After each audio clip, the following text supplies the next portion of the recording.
There is a particular kind of waking that belongs almost entirely to women past the middle of life.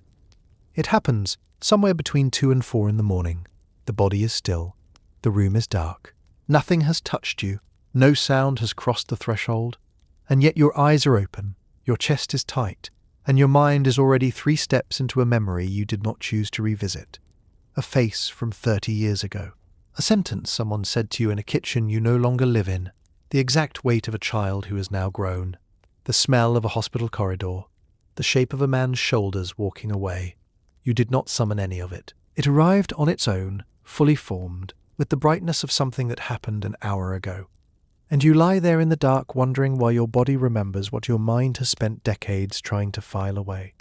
If you have known that waking, I want you to understand something tonight that almost no one will say to you plainly. That waking is not a malfunction. It is not weakness. It is not the leftover residue of a life that did not go the way you hoped. It is the precise 200,000-year-old behavior of a brain that was shaped by evolution to remember threat differently from the brain in the body lying next to yours, or the brain in the bodies of your sons, or the brain in any of the men who have ever told you that you think about things too much. The female brain stores trauma differently, not metaphorically, not poetically, literally, structurally, chemically, and across measurable regions of tissue that have been mapped, dissected, scanned, and compared across thousands of studies in the last 40 years. And the reason it stores trauma differently reaches back into a stretch of deep time so long that it makes the entirety of recorded human history look like the final page of a very long book. I want to take you into that book tonight. Not the final page, the whole thing, because what is happening in your body at 2 in the morning is not a story about you alone. It is a story about every woman who ever survived a winter she should not have survived. Every woman who ever buried a child and kept walking. Every woman who ever stood at the mouth of a cave and listened for footsteps that could mean food or could mean death. Their hippocampi, their amygdalae, their hormonal cascades, their stress architectures were the rough drafts of yours. The brain you are lying inside of tonight was carved by their lives, and the way it holds memory, the way it returns to you in the dark, uninvited, is the inheritance they paid for with their lives so that you could have one. Before I take you any further, I want you to do something for me. I want you to bring to mind the oldest woman in your direct line that you can remember. Not a historical figure, not someone you read about. The actual oldest woman whose face you can see when you close your eyes. Your grandmother, perhaps. A great aunt who raised your mother. A woman who smelled of a particular soap or a particular kitchen. If you never met her, hold the woman who told you about her. Hold her there for a moment. Because everything I am about to tell you, every piece of research, every bone in every grave, every scan of every brain, every hormone in every cascade, every survival pattern that ever kept a woman alive long enough to pass her DNA to a daughter, all of it ran through her body before it ran through yours. The 200,000-year answer is not abstract. It is sitting in the chair where she used to sit. It is in the way she flinched, or did not flinch when a door slammed. It is in the things she never told you. Hold her there. We are going to need her. Now let me tell you what science has learned, in pieces, over roughly the last 4 decades. The female brain, on average and across many populations studied, encodes emotionally charged memories with greater detail, greater vividness, and greater persistence than the male brain does. This is not a soft observation. It has been measured in functional magnetic resonance imaging studies at Stanford, at Yale, at the Karolinska Institute, at Cambridge, at university laboratories across 4 continents. When women and men are shown emotionally arousing images and then tested for recall days or weeks later, women, on average, recall more peripheral detail, recall the emotional context more accurately, and show stronger activation in a structure called the left amygdala during encoding. The left amygdala is associated with the processing of fine-grained, contextual narrative information. The male brain, by contrast, tends to show stronger right amygdala activation, which is associated with the gist of an event, the broad outline, the action, not the surround. The same event, the same room, the same shouting, the same accident. 2 brains, 2 recordings. One holds the colour of the wallpaper, the position of the chair, the precise word that was spoken in the silence before the door closed. The other holds that something bad happened in that room. This is not a small difference. It is the difference between a photograph and a film. And once you understand that the female brain has been making films while the male brain has been taking photographs, you understand, for the first time in your life, why you have been carrying a film library that no one around you seems to know exists. But the question that should now be rising in you is this: why? Why would evolution build two different recording systems inside the same species? Why would the brains and the bodies of women, across 200,000 years of anatomically modern human existence, develop a deeper, longer, more contextually detailed system for holding on to threat? What survival problem was this system solving? Whose lives did it save? And why, in the present, does the same system that saved our great-great-grandmothers also wake us up at 3 a.m. with memories we did not ask for? That is the question this entire script will answer. Not in fragments, not in the loose, comforting language of self-help. In 10 chapters of careful, evidence-grounded work drawn from anthropology, archaeology, neurobiology, endocrinology, paleoclimatology, bioarchaeology, ethnographic record, and the bones of the women themselves. By the end of this video, you will understand, in a way that you've probably never been allowed to understand, why your brain does what it does. And you will, I hope, stop apologizing for it. I want to be clear about one thing before we go on. The story I am going to tell you is not the story of women as victims of evolution. It is the opposite. It is the story of a recording system so brilliant, so finely tuned to the specific dangers that fell on female bodies in deep time, that it allowed our species to survive at all. There is no version of human history in which we are here tonight without the female brain doing exactly what it does. The waking at 3 a.m. is the tax that system charges. The species is the gift it bought. There is one more thing I need to say in this opening section, because if I do not say it, the rest of the video will not land properly. Every culture that has ever existed has had something to say about the way women remember. Most of it has been wrong. Women have been told they ruminate. Women have been told they cannot let things go. Women have been told they are oversensitive, that they hold grudges, that they replay conversations that should be forgotten, that they remember birthdays and slights and small unkindnesses for years while men move on with their lives. This is, in almost every case, a description of a neurological reality being interpreted as a moral failing. The female brain is not failing to forget. It is succeeding at remembering. It is doing exactly what 200,000 years of selection pressure built it to do. And tonight, we are going to take that machinery apart, very gently, and look at every piece of it, and put it back together, and you are going to lie in your bed at the end of this, and understand that the thing inside your skull is not your enemy. It has been your ancestors' most reliable ally. It is still yours. So if you are listening tonight from a bed in a quiet house, or from a chair next to a window where the streetlight is the only company you have, or from a country I will never see and a time zone I cannot guess, I want you to settle in. I am not in a hurry. I have no advertisement to sell you in the first minute. I have no slogan. I have only a long piece of work made carefully that I believe will change how you understand the thing that wakes you in the dark. Stay with me. The body you are in tonight was built across 200,000 years of women who needed to survive. We are going to find out exactly how, and exactly why, and exactly what it cost them, and exactly what it gave you. Chapter 1. Begin with a fact that is rarely stated cleanly. Anatomically modern humans, our species, Homo sapiens, have existed for approximately 300,000 years, with the most widely accepted skeletal evidence drawn from the Jebel Irhoud finds in Morocco. For the vast majority of that time, the units of human life were small, bands of perhaps 20 to 40 individuals, sometimes fewer, sometimes briefly more, moving across landscapes that changed shape under their feet as ice sheets advanced and retreated, as savannas dried into deserts, as rivers shifted course, and forests grew where there had once been grass. The women who lived inside these bands carried bodies that were doing several things at once. They were gathering, they were nursing, they were watching children, they were tracking weather, they were noticing which of the older women had begun to walk more slowly. They were holding inside their nervous systems an extraordinary amount of information about people, plants, animals, sounds, smells, and the shifting moods of everyone in the group. The female brain was not a passive instrument. It was the central archive of the band. I want you to imagine something specific. It is the late afternoon, perhaps 35,000 years ago, on a stretch of open ground in what we would now call southern France. A woman sits with her back against a stone outcrop. She is 40 years old, which is the rough upper edge of life expectancy in her community. And she has outlived 2 of her 4 children. The 2 who remain are out of sight at this moment. One is gathering tubers half a mile away with 2 other women. The other is closer, maybe 100 yards off, watching the horizon for a particular kind of bird that signals, in their shared knowledge, the approach of a particular kind of weather. Our woman against the rock is not idle. She is doing something her brain has been refining for thousands of generations. She is holding the location of every member of her group in a kind of internal map.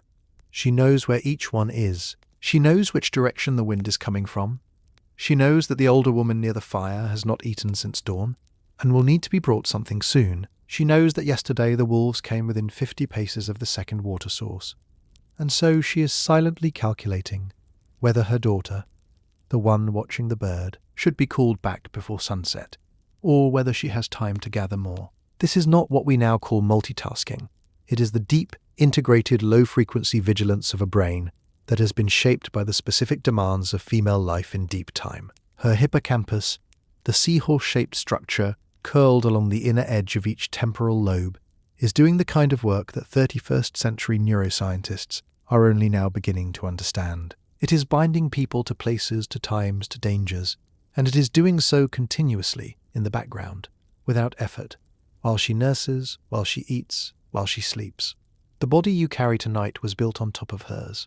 Now, let me tell you what we know about the hippocampus specifically. It is the structure most associated with the formation and consolidation of long-term explicit memory. It is one of the regions most vulnerable to chronic stress hormones, particularly cortisol, and it is also one of the regions most responsive to estrogen. In women, estrogen receptors are densely distributed throughout the hippocampus, and across the menstrual cycle the structure undergoes measurable changes in volume, in dendritic branching, and in synaptic density. This was first demonstrated in rats by Bruce McEwen's laboratory at Rockefeller University in the 1990s, and has since been confirmed in primates and in human imaging studies. Across the cycle, the hippocampus literally remodels itself. It grows and prunes. It is, in a sense, a living organ of memory whose architecture is partly governed by the same hormones that govern fertility. This is not coincidence. It is the residue of a very long evolutionary period in which female memory and female reproductive biology were not separate systems. They were one system. The brain that remembers and the body that bears are, at the neural level, deeply entangled. Hold that thought for a moment and bring it back to the woman against the rock. Her hippocampus is, on this particular afternoon, in the late luteal phase of her cycle, which means estrogen is dropping and progesterone is high. Her threat sensitivity is elevated. Her recall of past dangers is sharper. Her sleep tonight will be shallower. None of this is a malfunction. All of it is the body preparing her, in a way she does not need to think about, for the possibility that she may need to act quickly in the dark. Her great-great-granddaughter, 20,000 years from her, will lie awake at 3 a.m. in a city that has not yet been imagined, and her body will do the same thing for the same reason, even though the wolves are gone and the cave is now a bedroom. This is the inheritance. This is the through line. The female nervous system did not stop being a female nervous system because we built houses. Now, you may be wondering, as I did when I first encountered this material years ago, whether this is simply a story about hormones, and whether the same patterns appear in male brains as well. The honest answer is that there is significant overlap between male and female nervous systems. That individual variation within each sex is larger than the average difference between sexes, and that no responsible scientist would claim that every female brain remembers in exactly the same way. But the averages are real, the patterns are reproducible. And when we look across hundreds of studies, what emerges consistently is that the female brain shows a stronger linkage between the hippocampus, the amygdala, and the regions of the prefrontal cortex involved in narrative memory and self-referential thought. The female brain encodes emotional events with more contextual binding. It returns to those events more frequently in the resting state, what neuroscientists call the default mode network. It rehearses, it re-examines, it does not let go, not because something is broken, but because something is working. I want to bring in your own body now. Think back to a moment of fear in your own life. It does not need to be a large moment. It can be small. The time you nearly stepped into traffic. The time you heard footsteps behind you on a street you should not have been walking down. The time a doctor's face changed in the middle of a sentence. Notice what your memory of that moment contains. The light in the room, the color of the car, the particular shoes you were wearing, the smell of the air, the sound just before the sound that mattered. Most women, when asked to describe such a moment, can produce extraordinary detail. Most men, asked to describe the equivalent moment, give a far sparser account. This is not because women are more attentive in some general moral sense. It is because the female brain, during emotionally arousing encoding, recruits a different and more distributed network of regions than the male brain does.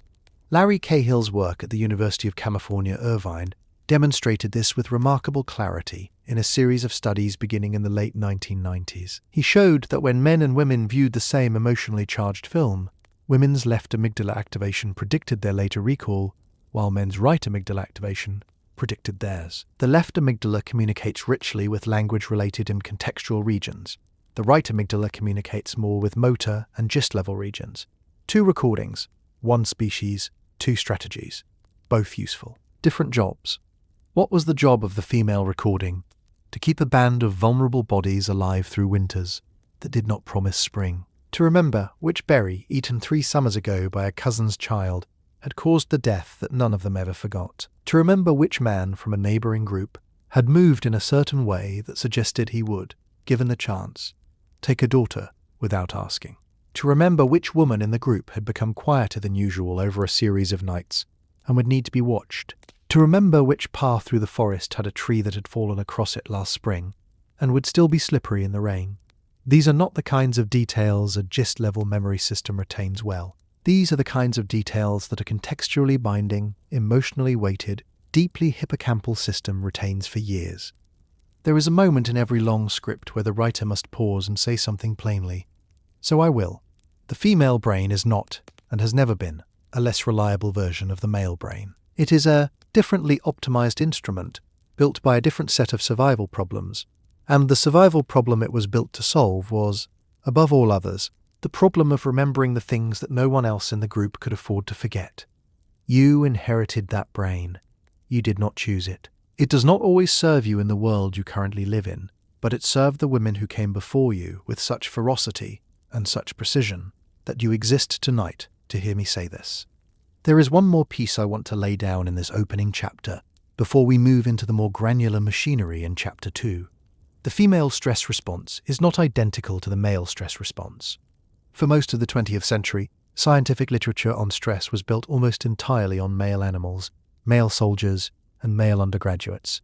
The classical model, fight or flight, was a male model. In the year 2000, a researcher named Shelley Taylor at UCLA published a paper that reframed the entire field. She proposed, on the basis of accumulated evidence, that the female stress response is more accurately described as tend and befriend. Under threat, female bodies, across many species, do not show the same magnitude of pure fight-or-flight activation. They show a parallel activation involving oxytocin, which promotes affiliative behavior, protective behavior towards offspring, and the strengthening of social bonds with other females. This makes sense the moment you stop and think about it. A pregnant woman, a nursing woman, or a woman with small children at her side cannot run as fast or fight as hard as a man without children. Her survival depended on a different strategy. Stay close, hold the young, move toward the other women, watch, remember, wait, act when the moment was right. That tend and befriend system is still inside you. It is one of the reasons that you remember, years later, the precise words a friend said to you on the worst day of your life. It is one of the reasons that you can sit, even now, and recall the names of every neighbour on the street where you grew up, and the names of their children, and what their kitchens smelled like. The female nervous system holds people. It binds them to events, to places, to weather, to time of day. It is, in the most literal sense, an instrument of social memory. And social memory was, for 200,000 years, the single most important survival technology on the planet. We are going to spend the next 9 chapters opening this instrument up. We are going to look at its biology, its archaeology, its anthropology, its sound, its silence, its costs, and its gifts. We are going to look at the women whose bones tell us how it worked. We are going to look at the hormones that turn it up and down across the lifespan. We are going to look at the specific reasons that, after menopause, when the hormonal context shifts again, the memories come back differently. We are going to look at what happens when the system carries more than it should, which is what trauma is. And we are going to come back, at the end, to you in your bed tonight, and to the woman whose face you are still holding from the opening of this video, and we are going to make sense of what has been happening in your body for as long as you have had a body. But before we go any further, I want you to notice something. You have already been listening for longer than most people listen to anything in a day. That is not a small thing. The part of your brain that allows you to stay with a long story, to follow a long argument, to hold the through line across many minutes, is one of the parts most reshaped by estrogen, by oxytocin, by the architecture of a brain that was built to listen carefully, because listening carefully kept everyone alive. You are using that brain right now. There is something quietly beautiful about that. We will now go in deeper, because the question of why the female brain stores trauma differently has an answer, and the answer begins in the hippocampus, but it does not end there. It runs through the amygdala, through the prefrontal cortex, through the hypothalamic pituitary adrenal axis, through the ovaries, through the gut, through the immune system, through the very rhythm of sleep. And it runs back, far back, into the bones of women who lay down in the earth 20,000 years ago, with their children's milk teeth still tucked into the folds of their burials. Their brains were the first drafts of yours. We are going to read those drafts. Chapter 2. There is a story that bone tells, and women who lived in deep time left a great deal of it behind. To understand why the female brain stores trauma the way it does, you have to understand the bodies that brain belonged to. And to understand those bodies, you have to walk, for a moment, into the burial places where archaeologists have found them. The earliest unambiguously ritual burials of anatomically modern women come from sites scattered across Eurasia and northern Africa, dating from roughly 100,000 years ago to the close of the last ice age. They are not lavish by the standards of later civilizations. There are no pyramids in this part of the story. There are women laid carefully into shallow graves, sometimes covered in red ochre, sometimes accompanied by ivory beads, sometimes by the small bones of a child, sometimes by a single tool worn smooth by use over decades. And what these graves tell us, when read closely, is that female bodies in the Upper Paleolithic carried specific patterns of wear, specific stress signatures, specific evidence of repeated injury, repeated childbirth, repeated nursing, repeated loss, and remarkable longevity given the conditions. I want to start with a particular grave. It is known to specialists by an unromantic catalogue number, but in the literature, it has come to be associated with a site in Central Europe and a date of approximately 26,000 years before present. The woman in the grave was, when she died, somewhere between 40 and 45 years old. Her skeleton shows that she had given birth at least 3 times, on the basis of pelvic markers that bioarchaeologists call parturition scars. Though there is ongoing technical discussion about how precisely these scars can be read, her teeth show heavy wear from chewing hides, a labor-intensive task, essential to producing clothing capable of surviving sub-zero winters. Her right shoulder shows the muscle attachment markings typical of repeated throwing or repeated scraping motions over many years. Her left clavicle, at some point in middle life, was broken and healed badly. Her hyoid bone, which sits in the throat and is so delicate that it rarely survives, was intact. She was buried with care. Beads had been sewn into the clothing or shroud she was placed in. Her face was turned to one side. A small flint blade lay near her right hand. She had outlived, probably, several of her children. She had probably been the keeper of more knowledge than any single member of her band, aside from the very oldest woman who, if the demographic estimates of late Upper Paleolithic Europe are roughly accurate, would have been somewhere in her 50s, and who would have been the holder of the deepest stories. The brain inside that skull was structurally indistinguishable in any way we can detect from endocranial casts, from yours. Its hippocampus was the same shape. Its amygdala was the same shape. Its prefrontal cortex was the same shape. The genetic instructions for the receptor distributions, for the hormonal cascades, for the stress response architecture, were essentially identical to the instructions inside your own skull tonight. This is not a small claim. It means that whatever your brain is doing at 3 a.m, hers was doing too. The specific memories were different. The mechanism was the same. Now, before we go further into the bones, let me bring you briefly inside your own body. I want you to notice if you are lying down, where your jaw is.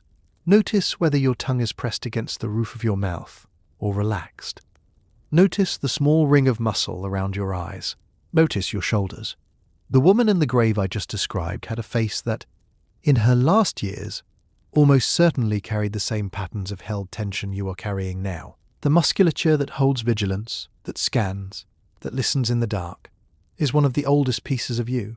It is older than language. It is older than the cooked meal. It is older than the wheel. It is, in fact, older than our species, because some of it was already in place in our hominin ancestors.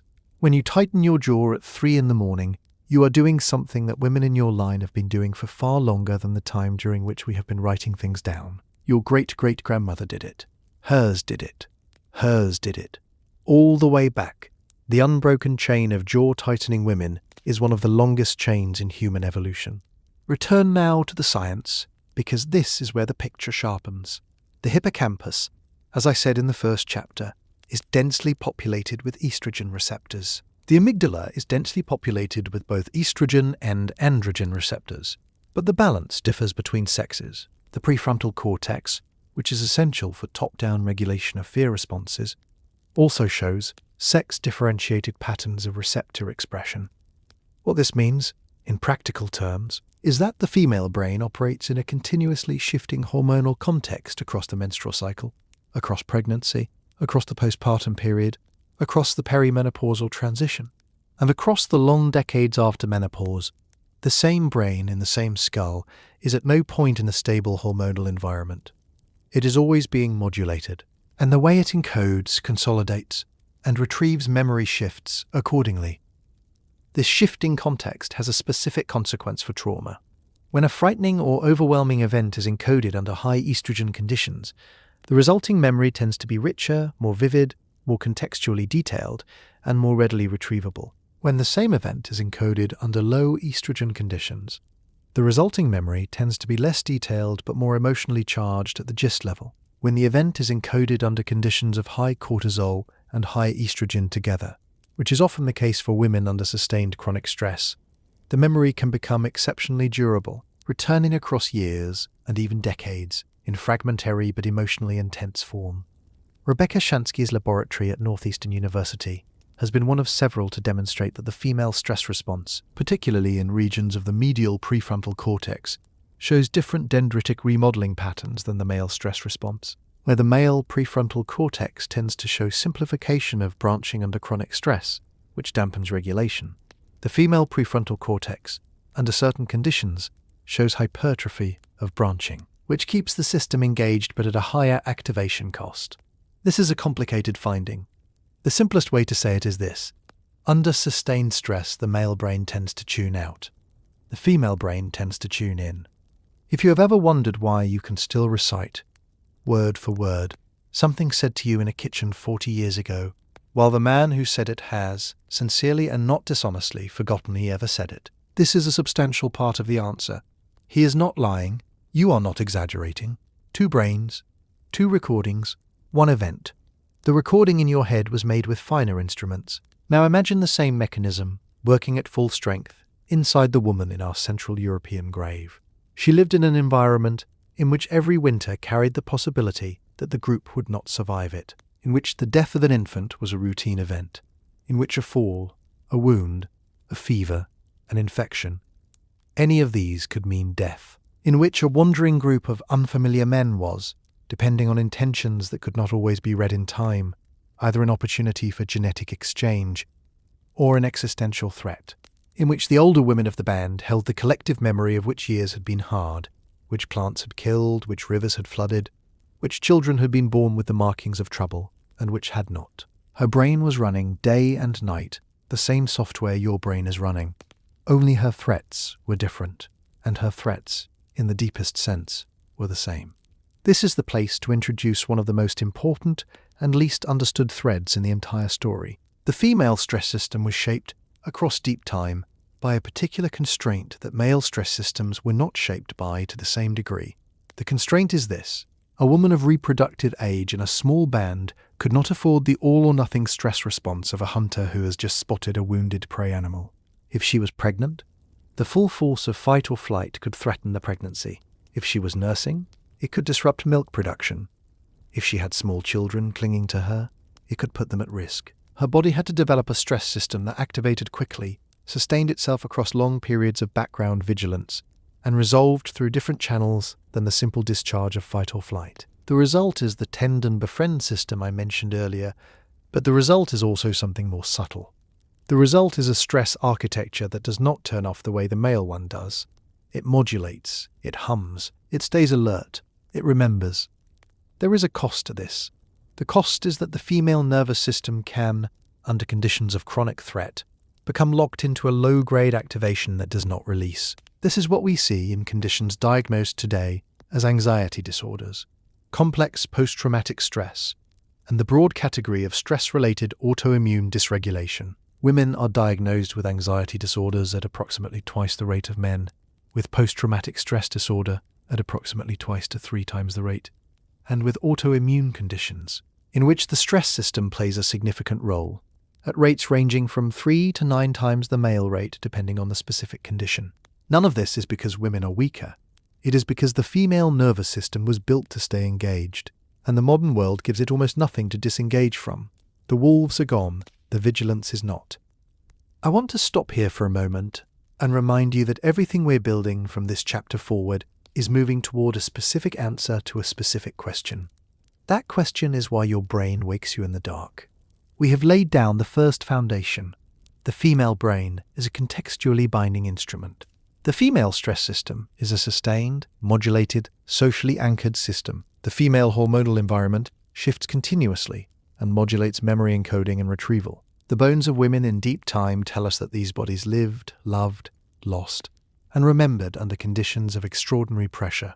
We are not yet finished. There is much more to come. The full answer requires us to walk through specific mechanisms, specific eras, specific named individuals where the evidence allows, and specific moments in your own body that I will ask you to attend to as we go. By the time we reach Chapter 7, you will, I hope, see something about yourself that you did not see when you began listening tonight. And by the time we reach the conclusion, you will, I hope, lie back in your bed and feel something settle in you that has not settled in a long time. But for now, one more piece. The woman in the Central European grave was buried, as I said, with care. Her face was turned to one side. Around her neck were ivory beads. Inside her closed eyes, in the moment of death, were the last images her brain ever consolidated. We will never know what they were. But because her brain was your brain, and your brain is hers, you can guess. The face of a child, the face of her own mother, a particular tree she had passed every spring for 40 years, the sound of a particular voice that had loved her once, long before her hair turned. Whatever those images were, they were filed, in the last moments, by a hippocampus that was doing the same work yours is doing right now. The continuity is unbroken. The instrument is the same. We are going to look in the next chapter at how that instrument develops from the fetal stage onward, and at why the very wiring of female threat memory begins to diverge from male threat memory before the body has even left the womb. Chapter 3. There is a particular kind of silence in a room where a pregnant woman is sleeping. It is not the absence of sound. It is the presence of 2 nervous systems sharing one body. Inside her, a small brain is forming. If the developing brain is female, it is already being shaped by a hormonal environment, by the rhythms of her sleep and waking, by the cortisol that crosses the placental barrier, by the oxytocin that releases when she eats and rests, by the patterns of her breath and the patterns of her fear. The female brain begins to differentiate from the male brain very early in gestation, in a process that is partly genetic and partly hormonal and partly experiential, and the full divergence of the systems that will, decades later, govern how she remembers threat, begins in the womb. This is the chapter where we open that earliest window. Before I take you into the developmental neuroscience, I want you to do something. I want you to bring to mind, as you did in the hook, the oldest woman in your line you can remember. And now I want you to bring to mind your mother, if she is not the same person. And, if you have a daughter, your daughter. And, if you do not have a daughter, the youngest girl in your family. a niece, a granddaughter, the daughter of a friend you have watched grow. I want you to hold these 4 faces in a kind of vertical line: great-grandmother, grandmother, mother, daughter. Now imagine a thread running through all 4 of them. That thread is not metaphorical. It is the actual continuity of mitochondrial DNA, which passes only through the maternal line, from mother to daughter, unbroken, all the way back. Every cell in your body carries mitochondria that came from a woman who carried mitochondria, that came from a woman who carried mitochondria, that came from a woman, and so on, back through every female ancestor you have ever had, all the way to a woman who lived in Eastern Africa somewhere between 150 and 200,000 years ago, whose mitochondrial line is the one all living humans share. She is called, in the popular literature, Mitochondrial Eve, though she was not the only woman alive at her time, and the name is imprecise. What is precise is that the small energy factories inside every cell in your body, including every cell of your brain, came down a chain of women that has never been broken. The brain you are using to hold this thought is, in a deep biochemical sense, her brain still running. I tell you this here because what we are about to look at, the prenatal development of the female stress system, is not the development of a single woman's brain.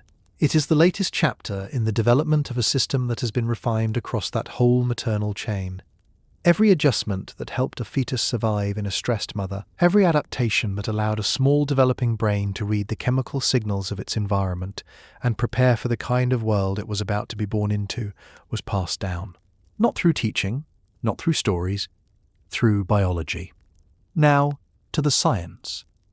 Around the 8th week of gestation, the fetal gonads begin to differentiate. In male fetuses, a surge of testosterone, produced by the developing testes, begins to influence brain development in ways that have been mapped in animal studies and inferred in humans. The amygdala, the hippocampus, the hypothalamus, the preoptic area all show sex-differentiated patterns of receptor distribution and connectivity by the time the brain is well into its 2nd trimester of development.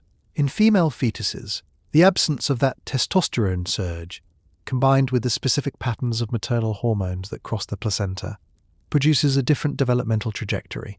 The female brain develops, on average, with slightly greater density of grey matter in regions associated with language, with social cognition, and with emotion processing, and with somewhat different patterns of white matter connectivity between hemispheres. None of these differences are absolute. All of them are average tendencies, but they begin in the womb, and they are well established before birth. There is one finding from the prenatal literature that I want to highlight because it is directly relevant to our question. When a mother experiences high and sustained stress during pregnancy, cortisol crosses the placental barrier and influences the development of the fetal HPA axis, the hypothalamic pituitary adrenal axis, that governs the stress response. In female fetuses, the developing HPA axis appears to be particularly sensitive to maternal cortisol.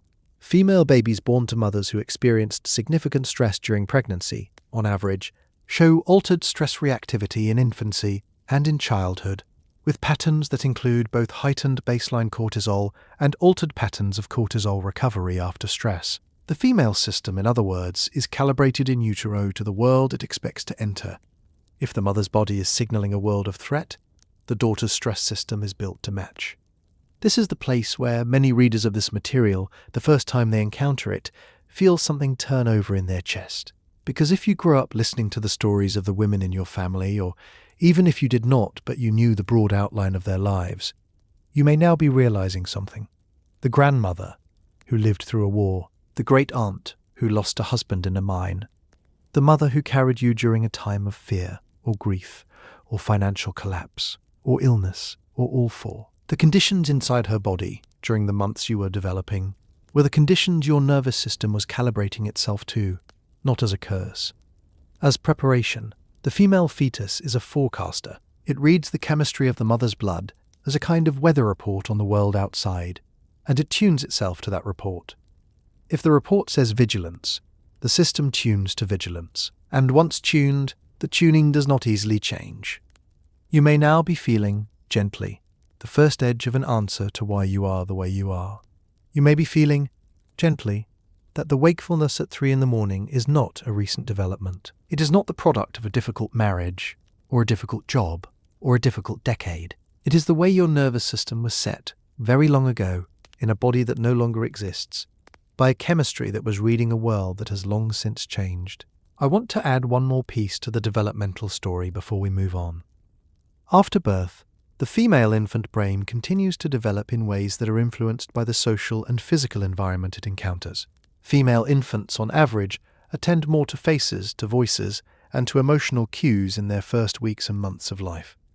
This is not learned behavior in any simple sense. It is the product of a brain that arrived prepared to read social information densely.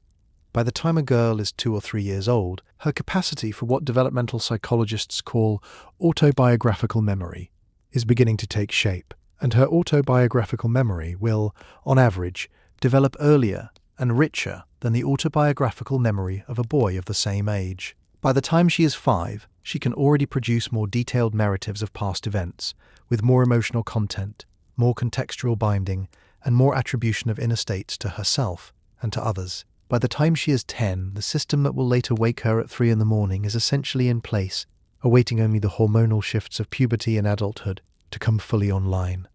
Imagine then a girl of 9 in the Upper Palaeolithic, walking behind her mother along a path that the older women in the band have walked for many summers. Her brain is already doing the work. She is noticing the shape of the clouds. She is noticing the slight change in her mother's gait. That means something happened earlier that morning that no one has yet explained to her. She is noticing the way her aunt is not looking at the older man from the visiting group. She is filing all of this away, not deliberately, not in any way she could later explain, but in the deep storage of a hippocampus that is already beginning its lifelong work. When she is 40, and the man she once feared as a child has long been dead, she will still remember the way her aunt did not look at him. Her own daughter by then will be 9 years old, and will be doing the same work, in the same body, in the same line. There is something I want to say plainly here, because we have just laid down a great deal. From chapter 3 onward, everything we examine is building toward a specific revelation that I have not yet given you. I will not give it to you in this chapter. I will not give it to you in the next chapter. It will arrive at approximately 70% of the way through this video, when we have built enough understanding for it to land properly.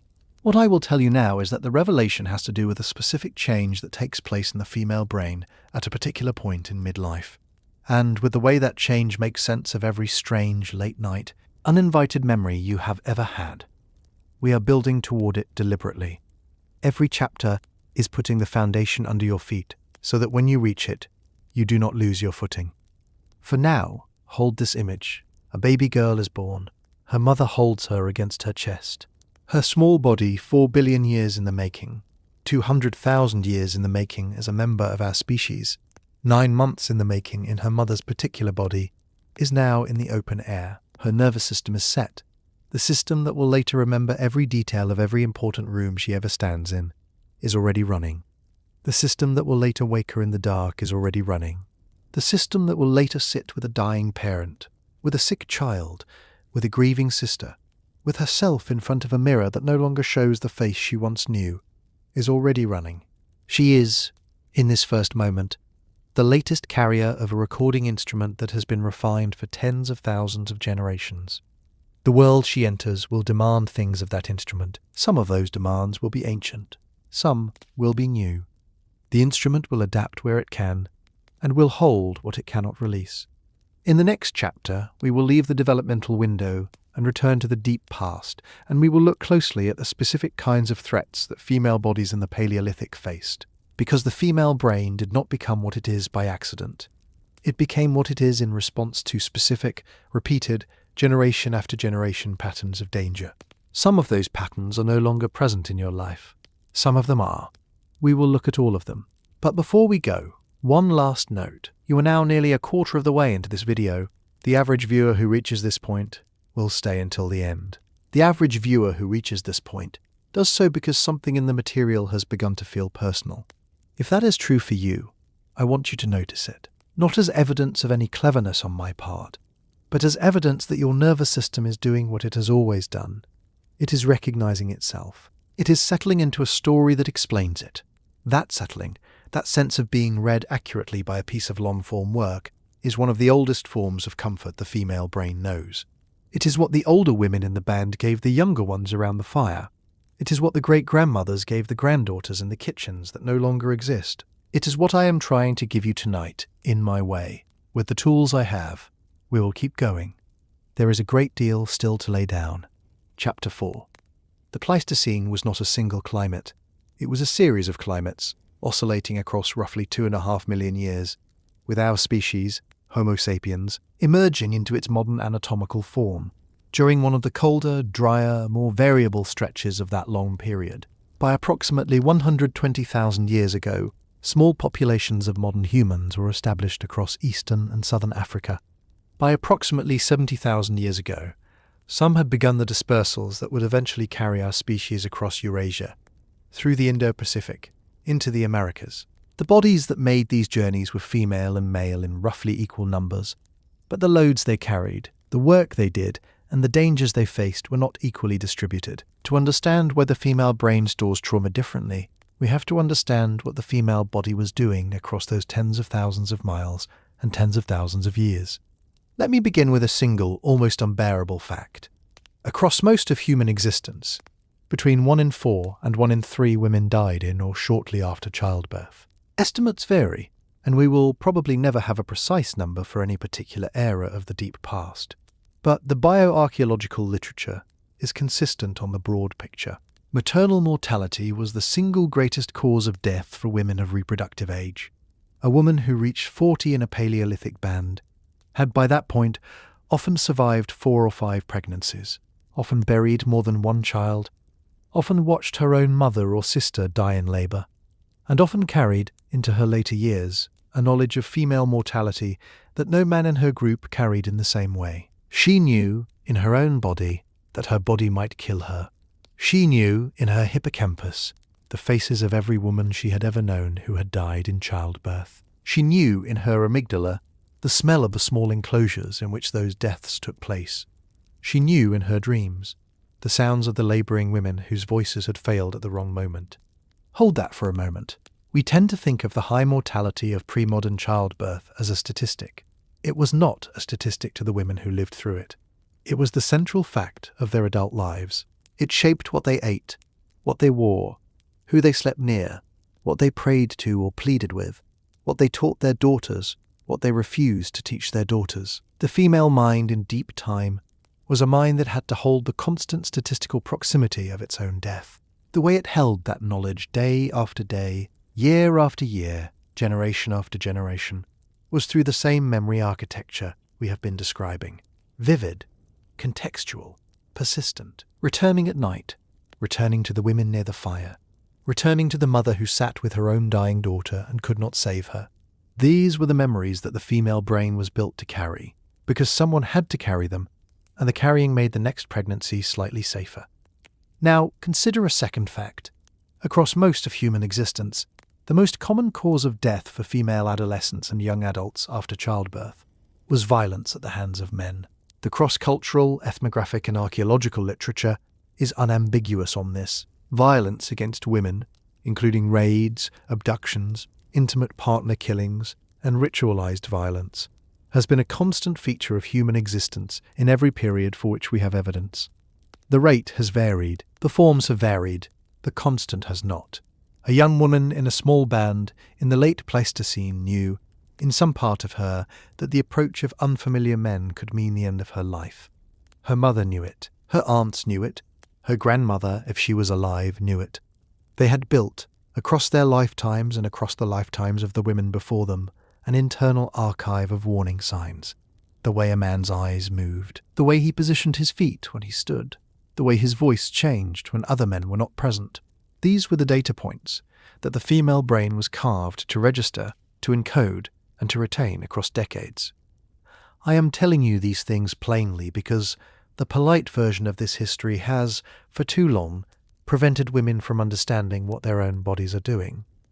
The fact is that the female brain is, in part, an instrument shaped by repeated exposure to male violence across an evolutionary timescale, and that the modern female brain still scans, still registers, still remembers, in ways that men's brains, on average, do not. Because the female brain was built by the women who lived long enough to remember and to warn their daughters.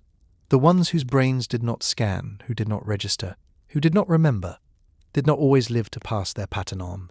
The brain you carry tonight is the brain of the survivors. It is the brain of the watchers. It is the brain of the ones who turned their heads at the right moment. There is more. Across the same long stretch of human existence, women were the primary food gatherers in the vast majority of small-scale societies for which we have any evidence. Hunting, particularly large game hunting, was important to many of these societies, but the daily caloric base in most was provided by women's gathering of plants, tubers, eggs, small game, fish, shellfish, and the products of small-scale horticulture. The cognitive demands of this work are easy to underestimate from the perspective of a supermarket. A woman gathering across a complex landscape had to remember the locations of hundreds, sometimes thousands of plant species. She had to remember the seasonality of each. She had to remember which were edible, in which stage of their growth, which were edible only after specific preparation, which were poisonous in some seasons and safe in others, which were medicinal, which were ritually significant, which had been eaten by which member of the band, on which previous occasion with which result. She held in her hippocampus the equivalent of a vast and continuously updated reference work. She passed it, in her old age, to her daughters and granddaughters, often through long evenings around fires, often through the kind of slow story that the demographic, listening to this video tonight, still recognizes as the deepest form of family transmission. What does this have to do with trauma? It has everything to do with it. The female brain became, across deep time, an instrument optimized for the dense, contextual, long-duration storage of information about plants, people, places, and patterns. The same instrument that stored which berry to avoid also stored which man to avoid. The same instrument that stored the sound of safe weather also stored the sound of footsteps in the dark. The instrument did not separate these categories. They were filed together. They are still filed together when your modern brain wakes you at 3 a.m. with a memory you did not request. It is using the same filing system that kept your great-great-great-great-grandmother and every woman before her alive long enough to feed her children another day. I want to pause now and ask you something. Where are you listening from tonight? I do not mean what city, I mean what room, what chair, what bed, what corner of a place that is yours. Notice the temperature of the air. Notice the quality of the light or the dark. Notice the small sounds around you. Now imagine for a moment that you are listening from a hide-covered shelter at the edge of a riverbank in the late Magdalenian period, roughly 15,000 years ago. The walls of the shelter are made of mammoth bone and reindeer hide. The fire is low. Around you are the breathing bodies of other women. One is your mother or your aunt. One is a young cousin. One is an older woman whose name carries weight in the band. Outside, the river makes a particular sound. The night carries a particular weight. Your brain in that shelter would have been doing what your brain is doing tonight. Listening, filing, holding the placement of every person in the space. Awaiting the morning. The shelter is gone. The river has shifted course or dried. The bones of those women are scattered or buried or have long since returned to the earth. But the brain in your skull tonight is the same brain. The chain is unbroken. You are listening from a room and from a riverbank at the same time. This is not metaphor. This is the architecture of inheritance. We are now far enough into the script that I want to remind you of something. Everything we have laid down so far is building toward a specific understanding that will arrive in Chapter 7. The understanding has to do with a particular phase of the female life cycle and a particular shift in the way the brain processes stored memory that has been almost entirely misunderstood, mocked, or pathologized by modern culture, but which is, in the deep evolutionary sense, the most important phase of the female cognitive lifespan. We are not there yet. We are still in the foundation. But the foundation is now nearly half built, and you are still here. That itself is the kind of small fact that the female brain notices and files away. To close this chapter, I want to return to the bones. There is a category of female skeletal remains, particularly common in late Pleistocene and early Holocene sites across Europe, the Levant, North Africa, and parts of Asia, in which the woman in question was, at the time of her death, an older adult, probably between 45 and 60 years old, who had outlived most of her reproductive contemporaries and was buried with particular care. These older women's graves often contain disproportionate numbers of grave goods, relative to younger female burials. They sometimes show evidence of ritual treatment that suggests a recognized social role. In several documented cases, the older woman appears to have been buried in proximity to a child or infant, not necessarily her own descendant, in a way that has led some bioarchaeologists to interpret these as caretaking burials. The picture that emerges is not a picture of women whose value declined with the end of fertility. It is the picture of women whose value increased. They were the holders of knowledge, the keepers of memory, the ones who knew which winter had been worst and how to survive its return. Their brains, by this point in life, had been working at the recording and retaining task for half a century. They were the archives of their bands, and the way their brains stored trauma, the way they returned, late at night, to the deaths they had witnessed, to the births they had attended, to the losses they had absorbed, was the very mechanism that made them invaluable. The ones who remembered the worst were the ones who could prevent its repetition. I want you to notice that the modern world has not entirely lost this pattern. The older women in any family, in almost every culture I have ever read about or heard about, are the ones who remember. They remember the birthdays. They remember the slights. They remember which uncle could not be trusted with which kind of money, and which cousin should not be seated next to which other cousin at any gathering. This is not gossip. This is the operational continuation of a knowledge system that kept human bands alive for tens of thousands of years. The fact that we now treat it as something to be tolerated or politely ignored is one of the great impoverishments of modern life. The older woman who remembers is doing what older women have always done. She is the band's archive. She is the slow-burning mind that holds the long pattern. There is a great deal more to come. In the next chapter, we will turn from the broad sweep of female experience in deep time to the specific machinery of memory itself, and we will look at how trauma is stored in the body, not only in the brain, and at the specific reasons that this storage operates differently in female bodies. We will look at the gut, at the immune system, at the deep, slow brainstem mechanisms that govern arousal, and at the way these systems talk to one another, along the channels of the vagus nerve. We will look at why women, more often than men, develop conditions in which the body itself becomes the carrier of unresolved memory. And we will begin, gently, to move toward the central revelation of this script. Chapter 5. There is a phrase that has entered general circulation in the last decade. The body keeps the score, drawn from the work of the clinician Bessel van der Kolk. It has become so familiar that it can sound like a slogan. But underneath the phrase is a body of clinical and scientific work that takes us to the next level of our question. Because the body, it turns out, really does keep the score, and it keeps the score in different ways in women than in men. To understand why the female brain stores trauma differently, we have to understand that the female brain is not stored inside a separate container called the body. The brain is the body. The body is the brain. They are continuous tissue, and the channels that connect them, the vagus nerve, the bloodstream, the endocrine cascades, the immune signaling pathways, the gut-brain axis, are themselves sex-differentiated in ways that have only recently begun to receive serious scientific attention. Begin with the vagus nerve. It is the longest cranial nerve in the human body.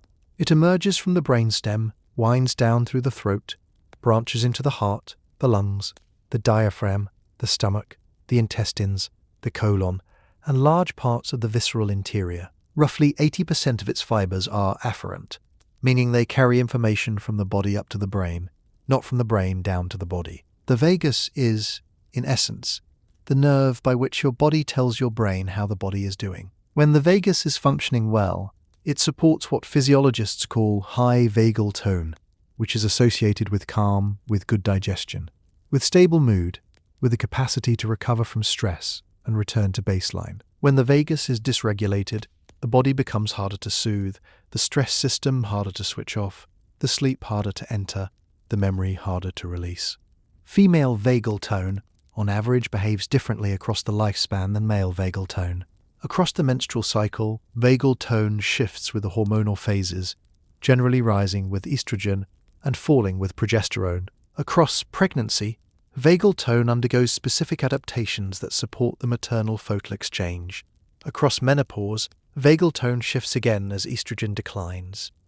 Through all of these phases, the vagus is the nerve by which the female body talks to the female brain about safety, threat, fullness, hunger, breath, heartbeat, gut, and the deep sense of whether one is, at this moment, all right. This is the nerve that hums through your body at 3 in the morning when you wake and cannot identify a reason. It is also the nerve through which trauma, stored in the body, makes itself known to consciousness in the form of nausea, of breathlessness, of racing heart, of the particular tightness that you may have felt many times in your life and never had a name for. Now consider the gut. The gastrointestinal tract has its own nervous system, called the enteric nervous system, sometimes described as the second brain. It contains roughly 500 million neurons, which is more than the entire spinal cord. It produces a large proportion of the body's serotonin, a neurotransmitter heavily involved in mood and in stress regulation. It is in continuous communication with the brain through the vagus and through chemical messengers that cross the blood-brain barrier. And it is, in female bodies, exquisitely sensitive to stress. Women are diagnosed with irritable bowel syndrome at approximately twice the rate of men. Women are diagnosed with stress-related digestive disorders at higher rates across nearly every category. This is not because women have weaker stomachs. It is because the gut, like the brain, is part of the system that holds memory, and the female version of that system, calibrated across deep time for the demands of pregnancy, of nursing, of vigilance, of long-duration social monitoring, is more reactive at the visceral level than the male version. If you have ever woken in the dark with a memory and felt, at the same time, a tightness in your gut, a sense of pressure low in your belly, a faint nausea, a need to curl in on yourself, you are not imagining it. The memory is not happening only in your head, it is happening throughout your body. The brain is sending signals down. The gut is sending signals up. The vagus is the wire that runs between them, and the woman lying in the bed is feeling both ends of the conversation at once. I want to bring you here back to the bodies of women in deep time. Imagine again the band in the late Magdalenian shelter. The night is long.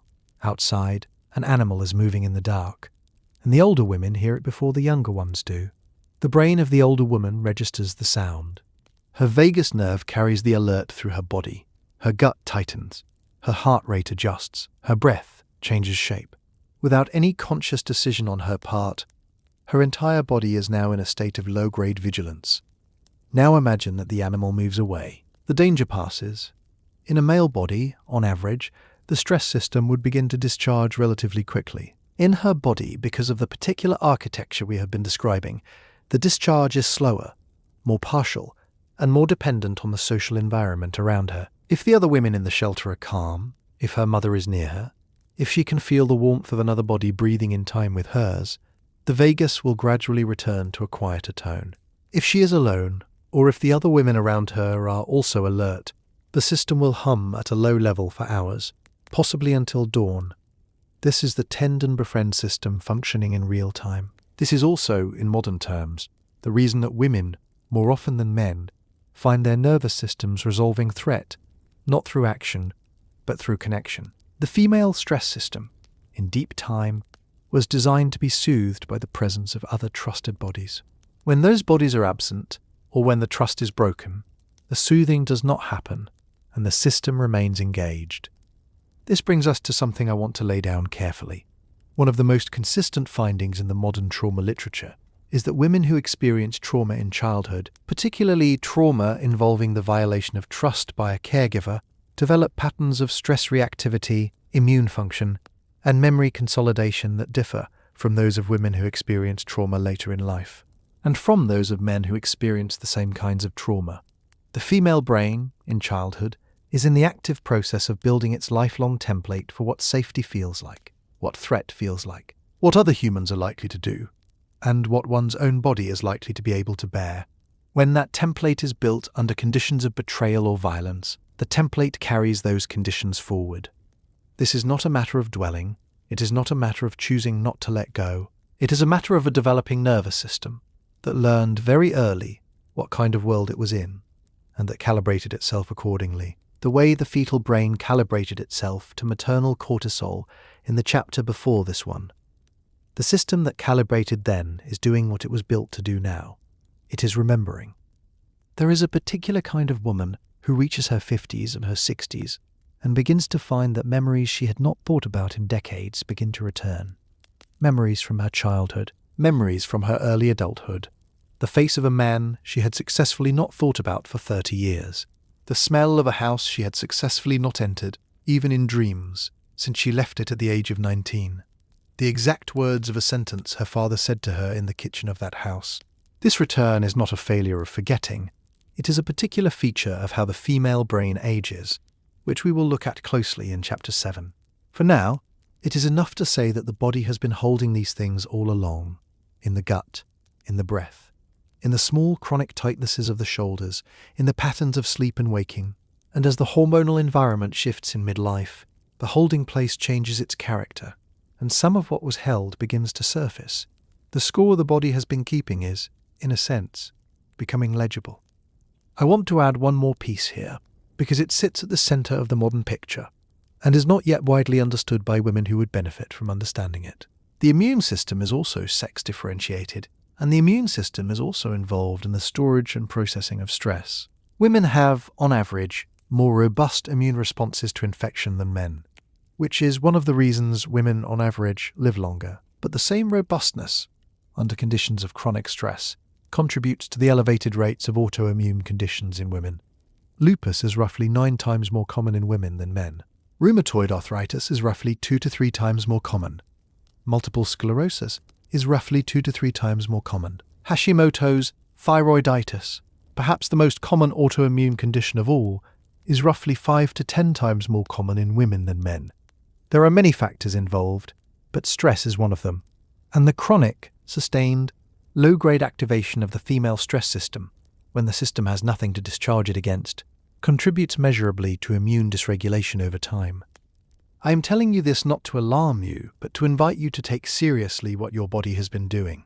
If you are a woman in midlife or beyond, and you have been told at some point that your condition was stress-related, or that the doctors could not find a definite cause, or that you should try to relax more, I want you to know that what has been happening in you is not vague. It is the long, patient operation of an inherited system meeting a world that does not match the world the system was built for. The system is not failing. It is doing its job in conditions for which the job was not designed. The waking at 3 a.m. is one symptom. The autoimmune flare is another. The gut that tightens with no clear cause is another. They are all related. They are all your body telling you, in the only language it has, that it has been keeping the score for you and for the women before you, and for the women before them. We are now past the midpoint of this video.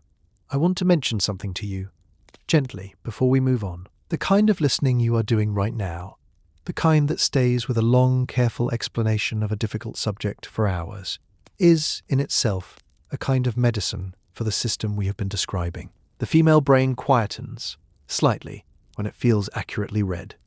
When a piece of work seems to know what is inside the listener's vagus relaxes a small amount. The shoulders drop a small amount. The gut releases. This is not a trick of mine, it is the mechanism we have just looked at, working in your favour in this moment. I want you to notice it, because in the next chapter, we will begin to move toward the central revelation, and you will need a quieted nervous system to receive it well. In Chapter 6, we will turn from the body's mechanisms to the historical record of how women's memory has been treated by societies after the rise of agriculture, of cities, of writing, and of formal medicine. We will look at why the female brain became, over the course of the last several thousand years, an object of suspicion, of theology, of misdiagnosis, of dismissal. We will look at hysteria, at the wandering womb, at the long lineage of male physicians who tried to explain what was happening inside female bodies without listening to the women in the bodies. And we will see, by the end of that chapter, why the rediscovery in our own time of what the female brain actually does is not a discovery at all. It is a return to something the older women always knew. Chapter 6. Somewhere in the long transition from small mobile bands to settled agricultural villages, then to towns, then to cities, then to the early states, something happened to the way human societies understood the female mind. The change did not happen in a single year. It did not happen in a single place. It happened across thousands of years, in different forms, in different cultures, but it happened almost everywhere. And by the time we reach the written records of the ancient Near East, of Egypt, of Greece, of India, of China, we can see it clearly. The female mind, which had been, in the small band, the band's archive, became, in the state, a problem to be managed. I want to start with a specific document. The earliest surviving medical text that describes what later European medicine would call hysteria is an Egyptian papyrus, the Kahun Gynecological Papyrus, dating to roughly 1900 BCE. It describes various disorders of women, attributing many of them to the womb. The womb, in this text and in many that follow, is treated as a kind of mobile organ that can wander through the body, pressing on other organs and producing symptoms ranging from breathlessness to seizures to emotional disturbance. The remedy, in many of these texts, involved either drawing the womb back to its proper place through aromatic substances applied below, or driving it away from the upper body through substances applied to the nose and mouth. The diagnosis was not, in modern terms, accurate. The treatments were not, in modern terms, effective. But the underlying observation, the observation that women's bodies carry symptoms that involve breath, heart, gut, and emotion in a continuous interlocking system, was correct. The Egyptian physicians were looking at what we now call the vagus-mediated, hormonally modulated, stress-responsive female nervous system. They were calling it the wandering womb. The phenomenon was real. The explanation was wrong. The Greek physicians inherited and developed this framework. The Hippocratic writings of the 5th and 4th centuries BCE describe hysteria, the very word derived from the Greek hystera, womb, as a disorder produced by the wandering or dryness of the womb, particularly in women who were unmarried or who had been widowed and were not bearing children. The recommended treatment repeatedly was marriage and pregnancy, which were thought to anchor the womb and restore its moisture. This recommendation, which would persist in various forms for over 2,000 years, was, in retrospect, an attempt to manage a symptom pattern that no one in the medical tradition of the time was equipped to understand. The pattern was real. Women were presenting, across centuries and cultures, with the same constellation of symptoms: breathlessness, chest tightness, sleep disturbance, returning memories, inexplicable bouts of weeping, sudden inability to swallow or speak, pain that moved through the body without anatomical cause. The pattern that these physicians were calling hysteria is the pattern that we now call, more accurately and more honestly, the embodied trauma response of women whose nervous systems are doing exactly what we have been describing. The female brain, across the entire span of recorded history, has been observed by men who did not have the conceptual tools to recognize what they were observing. They saw the symptoms. They wrote the symptoms down. They produced thousands of pages in dozens of languages describing the symptoms, and then they attached, again and again, the wrong cause. The cause was not the womb wandering. The cause was the system we have spent the previous 5 chapters describing. The female nervous system, calibrated across deep time for the demands of survival in small bands, was operating inside settled societies, then inside cities, then inside states, then inside empires, then inside the modern world, and the mismatch between what it was built for and what it was now being asked to bear was producing symptoms that no one in authority was prepared to read correctly. I want you to consider what this meant for the actual women who lived through these centuries. A woman in a Roman household, a woman in a medieval European village, a woman in a Mughal court, a woman in a Qing dynasty city, a woman in a Puritan colony, a woman in a Victorian drawing room. Different worlds, different clothes, different prayers, different languages, the same nervous system, the same brain, the same hippocampus encoding the death of a child, with the same vivid persistence, the same amygdala registering the approach of an untrustworthy man, with the same sharp clarity, the same vagus, carrying the same tightness through the same gut. And in every one of these worlds, when the symptoms became too loud to ignore, the woman would be brought to a doctor, or to a priest, or to a wise woman, or to no one at all, and the diagnosis would be wrong. She would be told her humours were unbalanced. She would be told she was being punished for a sin. She would be told her nerves were weak. She would be told she had melancholia, or hypochondria, or neurasthenia, or female trouble, or, in the modern period, that she had hormonal imbalances, or that she was depressed, or anxious, or borderline, or simply hysterical. Some of these labels were attempts at accuracy. Many were not. Almost none of them named the underlying truth, which is that her nervous system was doing precisely what evolution had built it to do, and the world she was living in did not know how to receive it. There is a specific period in this long history I want to dwell on for a moment.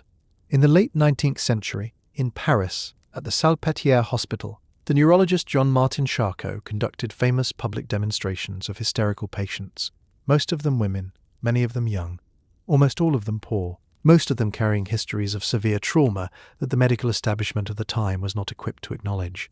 Charcot's demonstrations were attended by physicians from across Europe. Among the attendees, in 1885 and 1886, was a young Sigmund Freud who took from Charcot's work the conviction that hysterical symptoms were not feigned, not random, and not the product of a wandering organ, but the expression of something happening at the level of the mind. Freud, working initially with his colleague Joseph Breuer, would propose, in the case studies that became the foundation of studies on hysteria in 1895, that the symptoms of his female patients were the result of traumatic experiences that had not been adequately processed and discharged. He proposed that talking about the experiences in detail, in the presence of an attentive listener, could relieve the symptoms. He was, in his way, beginning to glimpse the system we have been describing. He was beginning to see that the female brain holds on to things that have not been integrated, and that the holding becomes embodied. He did not have the neuroscience. He did not have the imaging studies. He did not have the developmental literature. But he was looking at the right thing, and for a brief period in the 1890s, he believed that the histories his female patients were telling him, histories that included extensive sexual abuse by male relatives, were real. You may know what happened next. Freud, under pressure that historians have analysed at length, retreated from that position. He proposed that the histories his patients reported were largely fantasies, expressions of unconscious wishes rather than memories of actual events. The consequences of this retreat, for the women of the next several generations who would be brought to therapists and told that their memories of abuse were fantasies, are difficult to overstate. It would be most of a century before the field of psychiatry returned to the position that women's memories of trauma were, for the most part, memories of things that had actually happened, and that the symptoms women carried were the result of those things, not the result of unconscious wishes. I tell you this history not to condemn Freud, who was a particular man working under particular pressures in a particular era, but to mark a pattern. The pattern is that the female brain, across 200,000 years of operation and several thousand years of being written about, has been consistently observed, consistently misnamed, and consistently treated as a problem rather than a record. The recording and retaining instrument that kept human bands alive in the Pleistocene became, in the literate, urbanized patriarchal worlds of the last several thousand years, an embarrassment, a confusion, a thing to be soothed or silenced, the very feature that made the female brain valuable in deep time. Its capacity to remember things that no one else in the group could afford to forget became, in cultures organized around male authority and male memory, a source of trouble. The woman who remembered too much was difficult. The woman who would not let things go was difficult. The woman who, at the family gathering, recalled an event from 20 years earlier that everyone else preferred to leave forgotten was difficult. She was not difficult. She was operating her ancestral instrument as designed. The world around her was not. I want to put something to you now, gently, as someone who has spent years on this material. Almost every woman of a certain age I have ever read about, listened to, or spoken with carries, somewhere in her, the experience of being told, more than once, that she remembers wrong. Sometimes by a husband, sometimes by a child, sometimes by a parent, sometimes by a doctor, sometimes by a friend, sometimes by a whole institution.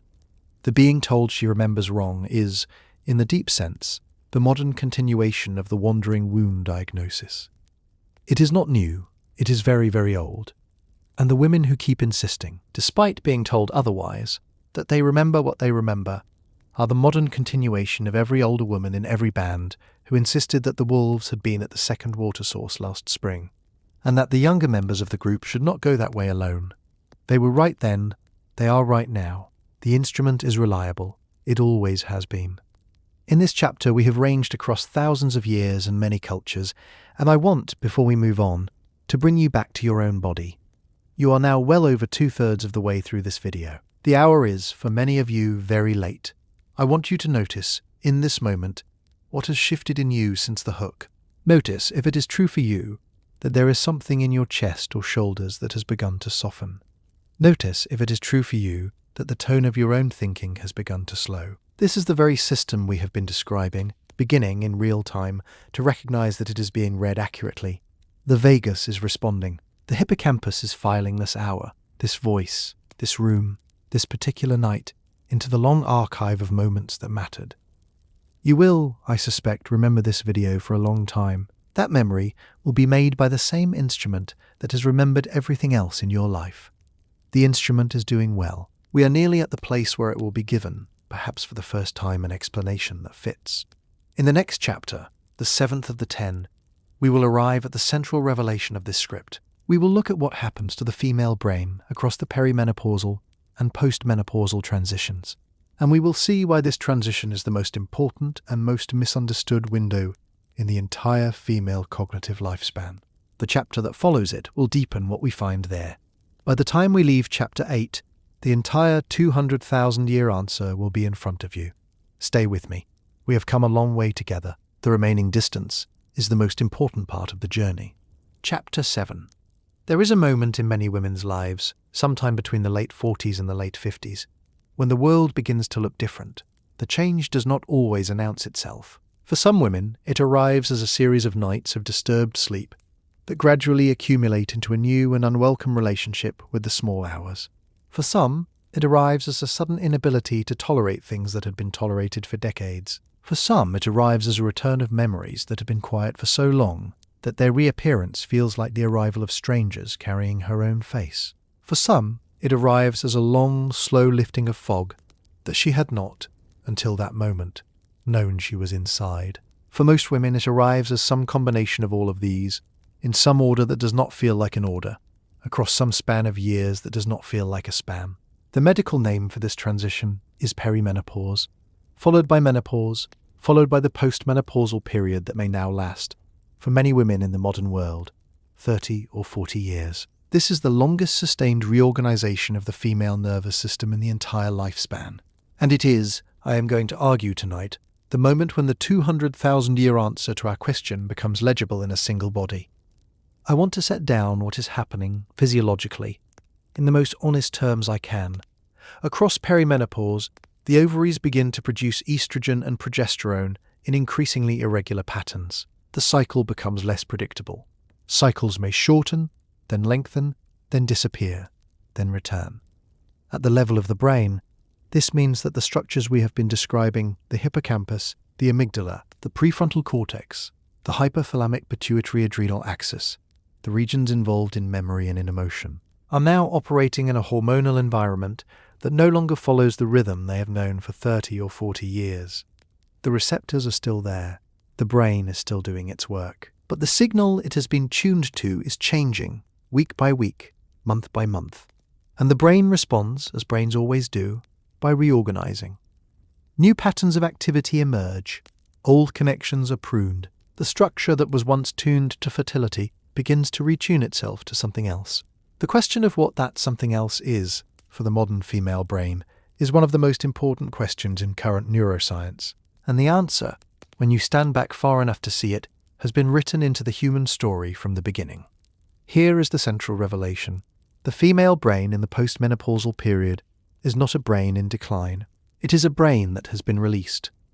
For the first time since menarche, the brain is no longer being modulated by the cyclical hormonal demands of reproduction. The architecture that was, for decades, tuned to the demands of fertility, lactation, attachment, and the protection of vulnerable offspring is now being retuned to a different set of demands. In deep time, those demands were the demands of the older woman in the band, the keeper of memory, the holder of accumulated knowledge, the one who, freed from the daily and monthly cycles of fertility, became the long-range archive of the band, the one whose hippocampus had been recording for 40 or 50 years, the one whose face the children turned to when the mothers were busy and the men were absent. The postmenopausal female brain, in evolutionary terms, is not a brain past its purpose. It is a brain that has, at long last, arrived at it. There is a hypothesis in evolutionary biology, often called the grandmother hypothesis, associated particularly with the anthropologist Kristen Hawkes and her colleagues, which proposes that the long post-reproductive lifespan of human females is itself an adaptation. In most mammals, Females live only briefly past their reproductive years. In humans, females routinely live decades past menopause. This is unusual. Evolutionary theory generally predicts that traits which do not contribute to reproductive success are not maintained across generations. So the long post-reproductive female lifespan must, on this account, be contributing something. The hypothesis is that it contributes the survival of grandchildren. Grandmothers in small-scale societies provide food, care, knowledge, and protection to their daughters' children. They free their daughters to bear and nurse the next infant. They share calories, they share skills, they share memory. The presence of a healthy grandmother in a band has been shown in ethnographic studies of contemporary hunter-gatherers to measurably improve the survival rates of grandchildren. The postmenopausal woman is not a leftover. She is essential. What does the brain of such a woman look like? In the neuroscience we now have, imaging studies of postmenopausal women, particularly those conducted by Lisa Mosconi and colleagues at Weill Cornell Medicine, have shown that the female brain undergoes specific patterns of reorganization across the menopausal transition. Some regions show decreased glucose metabolism. Some regions show increased glucose metabolism. Connectivity patterns shift. The default mode network, the network active during rest, mind-wandering, and autobiographical memory, undergoes reorganization. After several years, in many women, the brain stabilizes at a new baseline. That new baseline is not, in any meaningful sense, a diminished baseline. It is a differently organized baseline. The brain of a 60-year-old woman who has come through menopause and out the other side is, in many respects, the most experienced, most contextually rich, most narratively integrated brain that ever exists in the human female lifespan. It is the brain that has been encoding for 60 years. It is the brain that has been refining its retrieval patterns for 60 years. It is the brain that has, at last, the bandwidth to do something with everything it has stored, because it is no longer being run as the central nervous system of a reproductive cycle. Now I want to bring this back to the question we started with. Why does the female brain store trauma differently, and why does it wake women in the dark? The deep answer, the 200,000-year answer, is this. The female brain was built to be the long-range, high-resolution, contextually binding recording instrument of the small human band. It was built to remember the things that no one else could afford to forget. It was built to operate under continuous social and reproductive pressure with a stress system that hummed rather than discharged, and with a memory system that filed rather than released. Its highest expression, the form for which it was most carefully shaped by evolution, was not the brain of the young woman bearing children. It was the brain of the older woman holding the accumulated experience of decades. The brain that wakes you in the dark at 55 or 60 or 65, with memories you did not choose, is doing the work it was built to do at the age it was built to do it at. It is becoming the archive. It is, perhaps for the first time in your conscious life, organizing the full record. The wakings are not symptoms of breakdown. They are the early signs of a brain that has finally been given the chance to do what it has been preparing to do since you were a girl. I do not say this lightly. I say it because the modern world has, for several generations now, treated this period of female life as a problem. Menopause is described in popular discourse as a loss, a decline, a winding down. Women in this phase are encouraged to take whatever steps will minimize the symptoms, restore the appearance of the premenopausal body, and quiet the strange new behaviors of the brain. The behaviors include, often, exactly the thing we have been describing: the waking at 3 a.m, the returning memories, the sudden intolerance of relationships, jobs, arrangements and silences that were tolerated for decades, the pull toward the old women in the family, the pull toward solitude, the pull toward water or toward gardens, or toward long walks alone, the pull in many women toward a kind of quiet ferocity about the truth that they had, for many years, agreed to soften for the comfort of others. None of these behaviors are signs of decline. They are signs of a brain coming into its own role, late after a long apprenticeship in a world that has forgotten what the role is for. I want you to sit with this. If you are in the perimenopausal or postmenopausal phase of life right now, I want you to understand that the strange new shape of your mind is not a failure. It is an arrival. The instrument has been preparing for this for a very long time. Your great-grandmothers, in the small communities they lived in, did not need to be told this. The older women in their bands and villages, occupied a recognized role. They were the ones who knew. They were the ones whose nights might be sleepless because they were sorting the long memory of the group. They were the ones whose mornings might be silent because they were considering what to say to the younger women about what they had remembered in the night. The modern world dismantled the role without dismantling the brain. The brain still does the work. The role no longer exists in any recognized form. The result is millions of women across the industrialized world lying awake in the dark, doing the ancestral work of the archive, with no one to receive it and no language for what it is. This is the place where I want to do something different from the rest of the script. I want to ask you, directly, to think of a moment in your own midlife, or your own approach to midlife, when you became aware that something had shifted in you. It does not need to be a dramatic moment. It can be small. The first time you found yourself unwilling to sit through a conversation you would have sat through 10 years earlier. The first time you woke at 3 a.m. and noticed that the room you had slept in for years suddenly looked unfamiliar.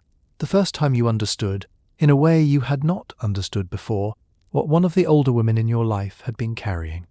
Hold that moment for me. That was the brain you have, settling into the work it was built for. That was, in the deepest sense, the beginning of your inheritance arriving. You may, if you wish, mention that moment somewhere.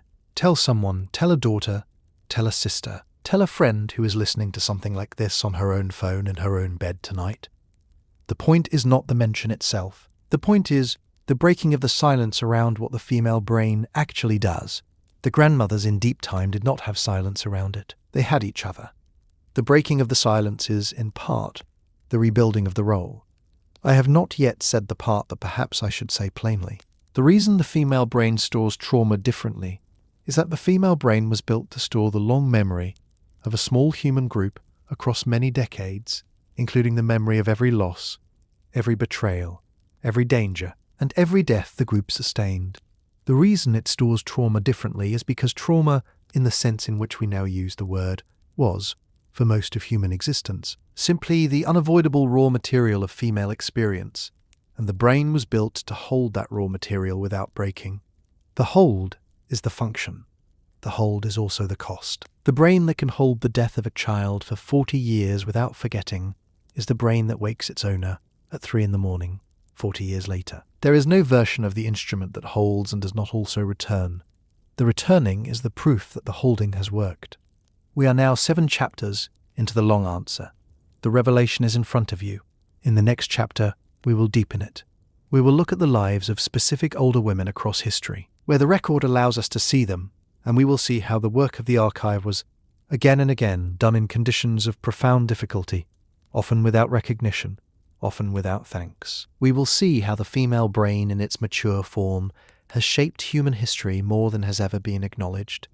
And we will continue to weave the body of the woman in your line, the woman whose face you have been holding all evening, into the picture, until, by the time we reach Chapter 9 and Chapter 10 and the conclusion, you will, I hope, recognize the picture as your own. Chapter 8. There is a particular kind of older woman who appears, again and again, in the historical record. She is most often anonymous. She is sometimes recorded only as the wife of someone, the mother of someone, the widow of someone. She is sometimes recorded only because she came into conflict with a court, a church, an army, or a state. She is sometimes recorded because a chronicler, almost always male, found her remarkable enough to write down. And in each of these cases, when we read closely between the lines, we can see what she was. She was the archive. She was the keeper of the long memory of her family, her village, her trade, her community. Her brain had been working, by the time she entered the record, for 40 or 50 or 60 years, doing exactly what we have spent the last 7 chapters describing. The records are fragments. The fragments are enough. I want to walk you through a small handful of these women, not as romanticized figures, but as real instances of the postmenopausal female brain at work in conditions that varied enormously across centuries and continents. I will not give you a comprehensive list. I will give you a few, carefully, so that you can see the pattern. The pattern is that the older woman who remembered was, in nearly every culture and era, simultaneously valuable and dangerous, depended on and feared, kept close and pushed away. Consider first the figure of the midwife in medieval Europe, Across most of the continent, for most of the period from roughly the 7th century to the 17th, childbirth was attended by women, supervised by older women whose authority came from experience. These women were the holders of an enormous, mostly oral body of knowledge about female reproductive health. They knew which herbs would induce labor and which would slow it. They knew how to turn a breech infant. They knew which positions would help and which would hinder. They knew, from long observation, which women were likely to die and which were likely to survive. They could not save every mother. The mortality rates remained high. But they were the closest thing the medieval world had to specialist medical knowledge of female bodies, and they held that knowledge in the only kind of storage that existed for it. They held it in their brains. They had been holding it often, since they themselves were girls watching their grandmothers attend births. The transmission of that knowledge depended on the female memory system functioning as we have described. The older midwife held the names, the faces, the specific deaths, the specific survivals, the specific complications, the specific weather conditions on the night of a particular hard birth 20 years earlier, the specific herbs that had been used, the specific prayers, the specific positions. She passed all of this on to her apprentices, who were usually her own daughters or nieces, or younger women of the village. She passed it on through stories told over many years, around fires in kitchens, in the small enclosed spaces in which female knowledge was transmitted across the centuries, when it was not transmitted any other way. Her hippocampus was the medical library of her community. When she died, if she had not had the time or the apprentice to transmit fully, the library died with her. Now, consider what happened to many of these women between roughly the 15th and the 17th centuries in parts of Europe, when an estimated tens of thousands of women, the precise total disputed by historians but consistently in that order of magnitude, were executed in the witch trials. The trials were not uniform. They had many causes, including theological shifts, economic dislocation, intra-village conflicts, and the specific anxieties of communities under stress. But the demographic pattern is stark. The accused were disproportionately older women. Many were widowed. Many were the holders of exactly the kind of female knowledge we have been describing. They were the ones who remembered things the community would rather not have remembered. They were the ones who knew which babies had been born to which mothers in which years. They were the ones who knew about the failed pregnancies, the illegitimate children, the unhappy marriages, the small acts of cruelty by men who had since become respectable, the long-buried truths of the village. They were inconvenient archives. The archive in some communities and in some decades was burned. I want to be careful here. The witch trials were not, in any simple sense, a war on the female memory system. The historical record is more complex than that, but within the larger picture, one of the threads is unmistakable. Older women, particularly older women without male protection, who carried local knowledge and were not afraid to speak it, were among the most likely to be targeted. Their nervous systems had done exactly what evolution had built them to do. They had held the long memory they had refused to forget. And in a world that had increasingly little use for such a refusal, the refusal became a danger to them.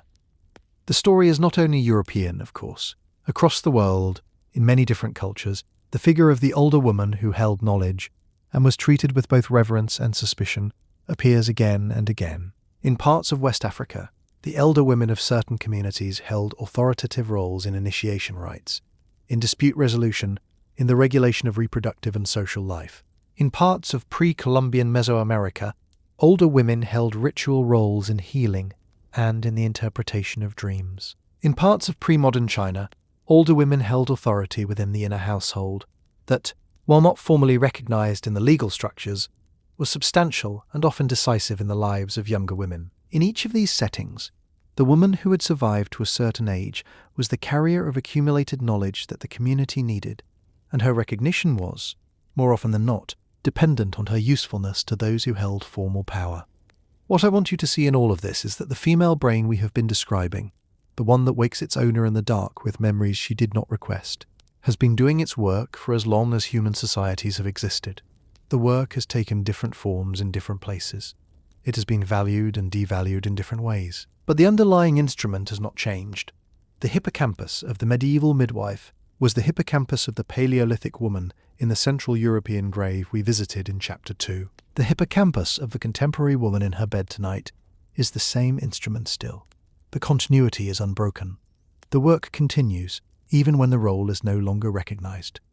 Now I want to return, as I promised many chapters ago, to the woman you have been holding in your mind throughout this video. Your grandmother, or your great-grandmother, or whichever oldest woman in your line your memory could reach. I want you to consider what her brain was doing in the last decades of her life. She had survived by the time you knew her, or by the time you heard about her, an enormous amount of what we now call trauma. The wars she lived through, the illnesses that took members of her family, the men she loved, and the men she did not love but lived with anyway, the children she bore, and the children she lost, the economic hardships, the migrations, the losses of language, of place, of belonging, the small daily injuries that accumulate into a kind of slow weather. Her brain had recorded all of it. By the time she was an older woman, she carried inside her an archive that no one in your family, then or now, has fully read. You may have known her well, you may have known her only slightly, you may have heard about her only through stories. Whichever it is, I want you to consider that the brain inside her skull, in the years you remember or in the years you do not remember, was doing the same work your brain is doing now. It was holding. It was returning. It was waking her in the dark, almost certainly, on many of the same kinds of nights that you have been waking in the dark. She did not, probably, have anyone to explain it to her. She did not, probably, have an evolutionary framework. She did not have the imaging studies, the receptor maps, the grandmother hypothesis, the literature on vagal tone, the developmental neuroscience. She had her body. She had her dreams. She had her God, perhaps, or her absence of one. She had the small consolations available to her in her time and place, and she carried, all the way to the end, the same archive that has now been passed to you. You are the next holder. This is the deep meaning of the inheritance we have been tracing. Mitochondrial DNA passed from her body to your mother's body to yours. Hormonal architecture passed by genetic instruction across the same line. Stress system calibration passed both through the genes and through the in utero environment your mother provided. And on top of all of this, in many cases, the stories themselves, the actual memories she chose to transmit, the things she said in particular kitchens to particular daughters and granddaughters at particular times. You are, in the most literal sense, the latest sentence in a long, long book. The book is not finished. You are still writing it, every night, with the same instrument she used. I want to bring in one more thread before we close this chapter. The work of the older woman in her family is not only retrospective. It is not only about the past. It is also, and crucially, prospective. The reason the female brain holds the long memory is so that the long memory can be passed forward, so that the next generation can be warned, prepared, equipped. The grandmother in deep time who told her granddaughters which berries to avoid was not engaging in nostalgia. She was engaging in the transmission of survival information.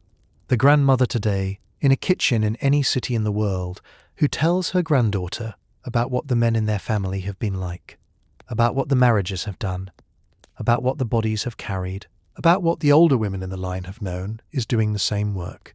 She is transmitting. She is preparing the next nervous system for the world that is going to enter. The wakings in the dark are, in part, the brain organizing itself for that transmission. The information is being reviewed, the patterns are being sorted, the lessons are being prepared. This is, in my view, one of the great unrecognized functions of the female mind in midlife and beyond.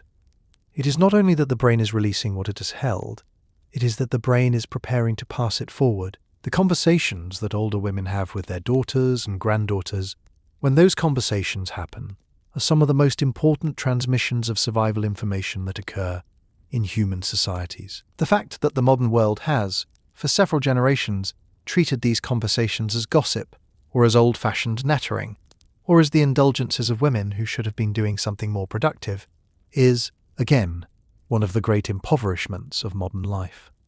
You are part of this, whether you are an older woman now, or whether you are the daughter or granddaughter who is the recipient of an older woman's transmissions, or whether you are both.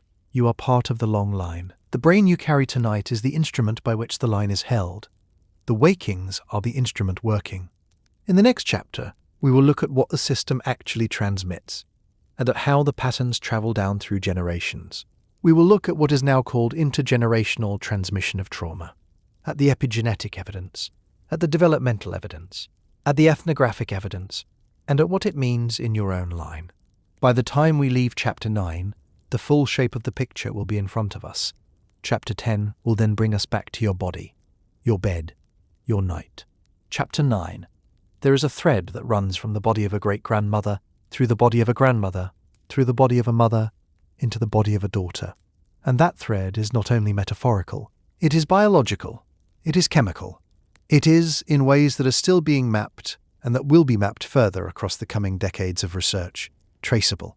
What we now call intergenerational transmission of trauma is, at its deepest level, the transmission of the very system we have been describing across the bodies of women in a single maternal line. The reason your nervous system is the way it is has to do with your own life. It also has to do with the life of your mother, and the life of her mother, and the life of her mother going back, in some respects, as far as the chemistry allows us to read. Let me begin with what the science has established, in the most careful terms I can. The genome is not the whole of inheritance. Genes are turned on and off by what are called epigenetic markers, chemical tags that sit on the DNA and influence whether particular genes are expressed. Some of these tags are laid down in response to environmental conditions, including conditions of stress, nutrition, infection, and trauma. Some of these tags appear to persist across generations, particularly through the maternal line, where the egg cells that will eventually become the next generation are themselves laid down inside the body of a fetus, while that fetus is still developing inside its grandmother. This last fact is worth repeating slowly. When your mother was developing inside your grandmother, the eggs that would one day become you were being formed inside your mother. You were, in a real biochemical sense, present in the body of your grandmother. The conditions inside her body, during her pregnancy with your mother, were the conditions under which the cells that would become you were being prepared. What this means is that the inheritance we have been tracing across the chapters of this video is not a distant inheritance. It is an immediate one. The stress your grandmother carried during her pregnancy with your mother was, in part, the chemical environment in which the earliest version of you was forming. The stress your mother carried during her pregnancy with you was the chemical environment in which the full version of you was forming. Across 3 generations, the female stress system has been calibrating itself to the conditions of each previous generation, in a continuous, overlapping, biologically dense exchange. The wakings you experience now are not only about your own life, they are about hers, and hers, and hers. The evidence for transgenerational epigenetic transmission in humans is still being refined. The most often cited studies include work on the descendants of survivors of the Dutch hunger winter of 1944 and 1945, which showed that children and grandchildren of women who experienced severe famine during pregnancy carry measurable differences in metabolic and stress-related markers. There is also significant work on the descendants of Holocaust survivors and on the descendants of women who experienced traumatic events during pregnancy in various other historical contexts. The findings are not uniform, and the field is appropriately cautious about specific claims, but the broad picture is clear. What happens to a woman during pregnancy reaches into the bodies of her grandchildren. The chemistry of one generation is, in part, the chemistry of the next. I want to say something now that I have been moving toward for the whole video. The female brain that stores trauma differently is not, in any meaningful sense, a brain that belongs only to the woman in whose skull it sits. It is a brain that belongs to a line.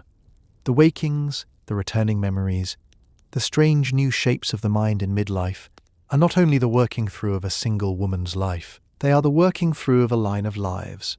Your great-grandmother's losses, your grandmother's losses, your mother's losses, your own losses, are all being processed in some measure in the same instrument. The instrument has been receiving inputs across 4 or more generations of women.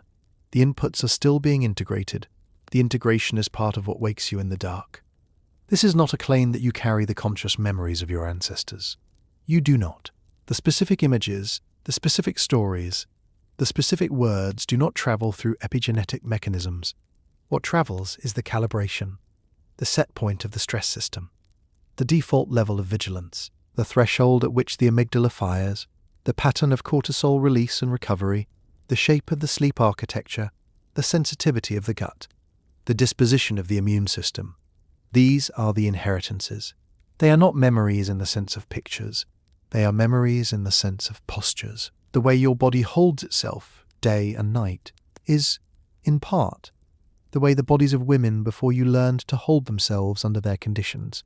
When you wake at 3 in the morning, then you are waking in a body that has been calibrated by women, whose lives you may know in detail or may know only in outline. You are waking with a stress system that was set, in part, by what happened to them. You are waking with a memory system that was built to receive and integrate not only your own experience, but the residue of theirs. The waking is, in this sense, a kind of family event. It is the gathering of the long line in a single nervous system, in a single bed, in a single night. The wakings are not loneliness. They are, although they do not feel like it, accompaniment. I want to bring this back to the specific bodies in your specific line. Take, for a moment, the woman in your family who lived through the hardest decade. You may know who she is. The decade may have been a war, an emigration, a famine, an illness, a betrayal, an unspeakable loss. Her body, during that decade, was producing chemistry that her children and grandchildren would inherit elements of. The way she slept, the way she ate, the way she breathed, the way she startled, the way she held her shoulders, were all being shaped by what was happening to her. And the children she bore, or who were already inside her when the decade began, were being shaped by it too. Your mother, if she was that child, carried something forward. You, if your mother was the carrier, carried something forward again. The hardest decade of your line is still being processed in your body, not as a curse, as an inheritance. This is the place to introduce a thought that I have not yet introduced. The processing of inherited stress is, in part, the work of the postmenopausal female brain.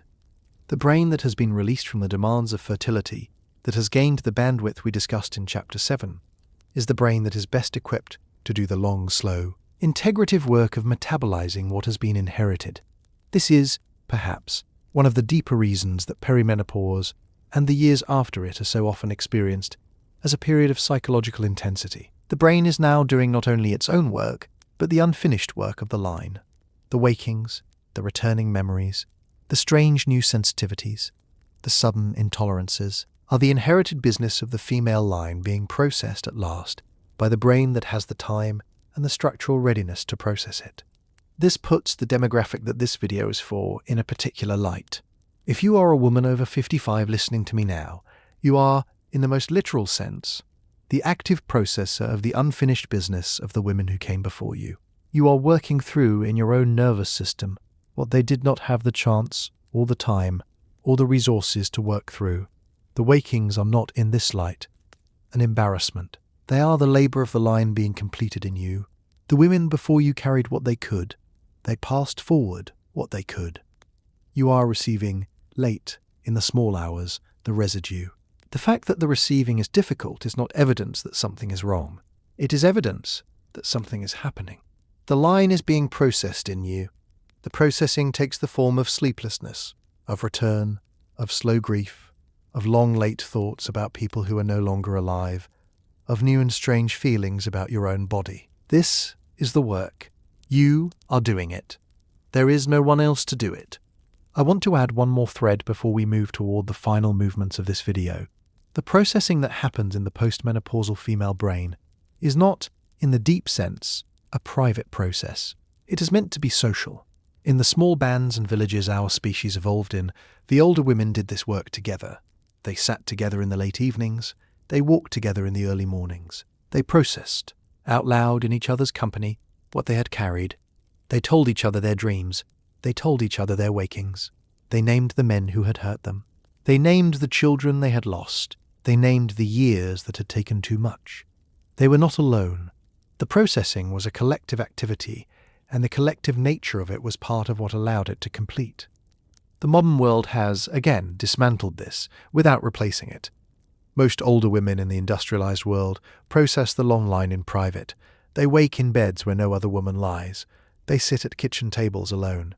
They walk alone.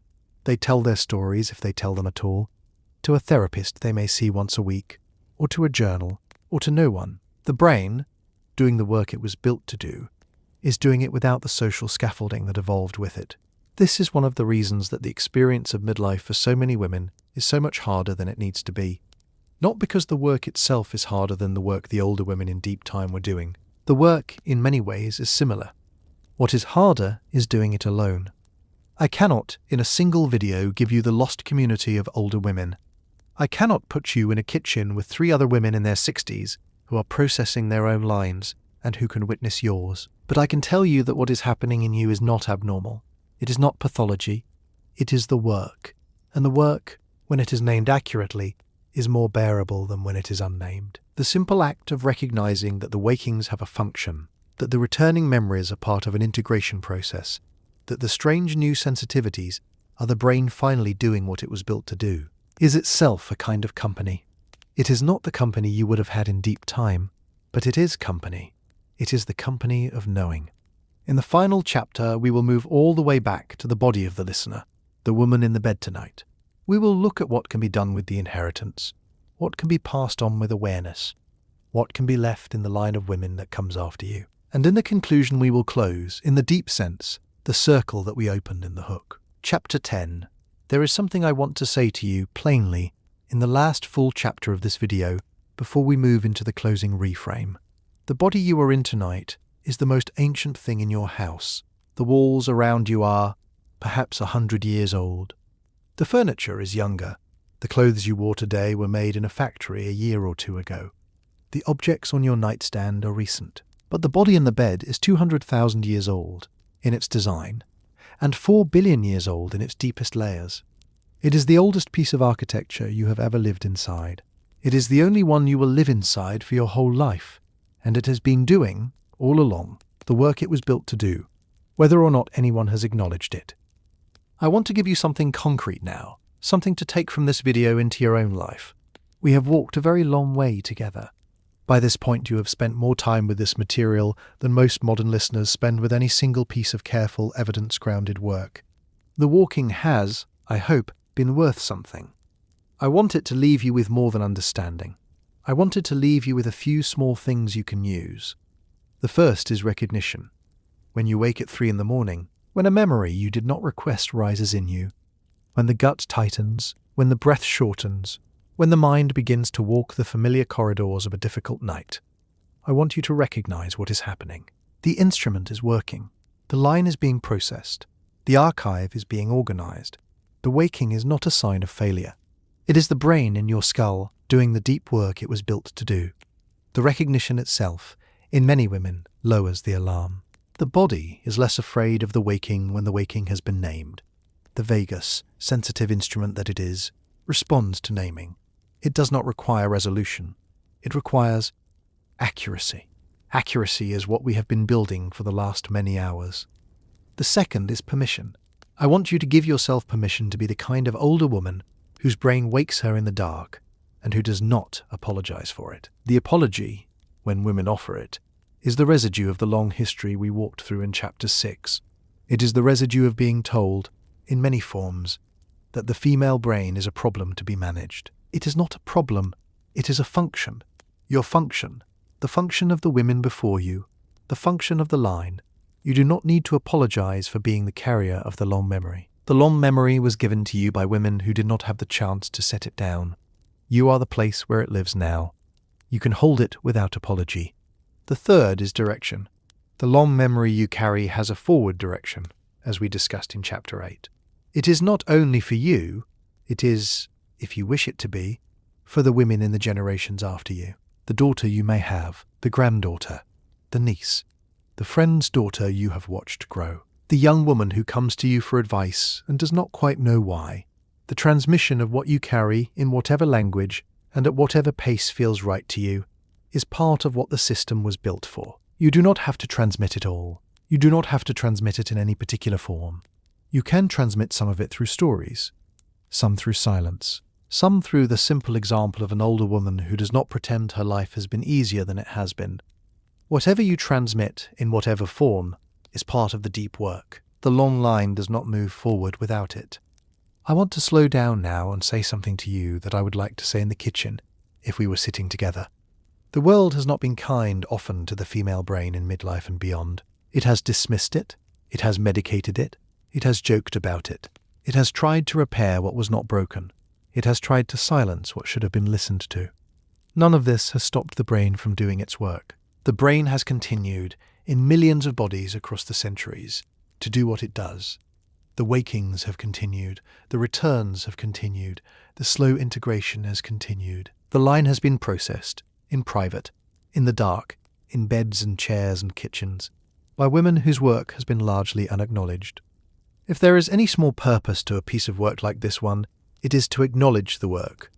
To say, clearly, in a single long voice on a single long night, that what your nervous system has been doing is real, is ancient, is honourable, and is shared by every woman in every place who has ever woken in the dark, with the same kinds of memories and the same kinds of feelings. You are not, in this work, alone, even when you are alone. The line is in the room with you. The women in the line are in the room with you. They did this. You are doing this. The doing continues. It is not a small thing. It is one of the largest things our species has ever asked any group of bodies to do. The fourth is rest. I want to give you, in the closing words of this chapter, permission to rest inside the function, not to fight the wakings, not to medicate every difficult night, not to try to become a brain that does not do what your brain does. The system is the system. It is not going to become a different system. What it can do, with recognition and with permission and with direction, is do its work more peacefully. The wakings, when they come, can be received differently. The returning memories, when they come, can be greeted differently. The body can settle into the function rather than fighting it. The fighting takes more energy than the function does. The function is, when allowed, deeply tiring but not exhausting in the way that resistance is exhausting. The women in deep time who did this work continuously without our pharmacology and without our framings lived inside the function. They did not, as far as we can tell, treat it as an enemy. They treated it as a feature of being the kind of body they were. It was hard. It was also home. I want to take you one more time to the band in the shelter. The fire has died down. The night is at its deepest. The older woman of the band, the one we have visited several times in this video, is awake. She lies on her side with one hand under her cheek, looking at the small remnants of the fire. Around her, the others sleep. She is doing what the woman in the bed in the modern world is doing tonight. She is letting the memories come. The deaths she has witnessed, the births she has attended, the children she has lost, the women she has loved, the men whose names she has not spoken in years. Her brain is sorting the long record. Her vagus is humming. Her gut is quiet. The cold of the ground is in her hip. The smoke is in her hair. The morning is coming, in its time. She will rise when it does. She will, with the others, begin the day. She will, by the small acts of an older woman in a small band, help the children of her daughters survive another day. The waking in the night was part of the doing. The doing was her life. This is, in the deepest sense, your inheritance. You are her, in another time, in another room. The fire is different. The shelter is different. The threats are different. The function is the same. You are doing it. She did it. The woman before her did it. The line has not been broken. It has only been forgotten by the world around it. We can, in our way, remember it. In the conclusion that follows, we will close the circle that we opened in the hook. We will return to the question we began with. We will sit one last time with the body in the bed, the room in the dark, the long line of women whose work continues in you tonight. The video has been long. The journey has been long. The arrival is close. Stay with me for the last movement. Conclusion. There is a moment, near the end of a long piece of work, when the question that opened it comes back, and the listener understands the question differently. The question we opened with, hours ago, was why the female brain stores trauma differently, and why women in midlife and beyond wake in the dark with memories they did not request. We have given that question a great deal of company over the course of this evening.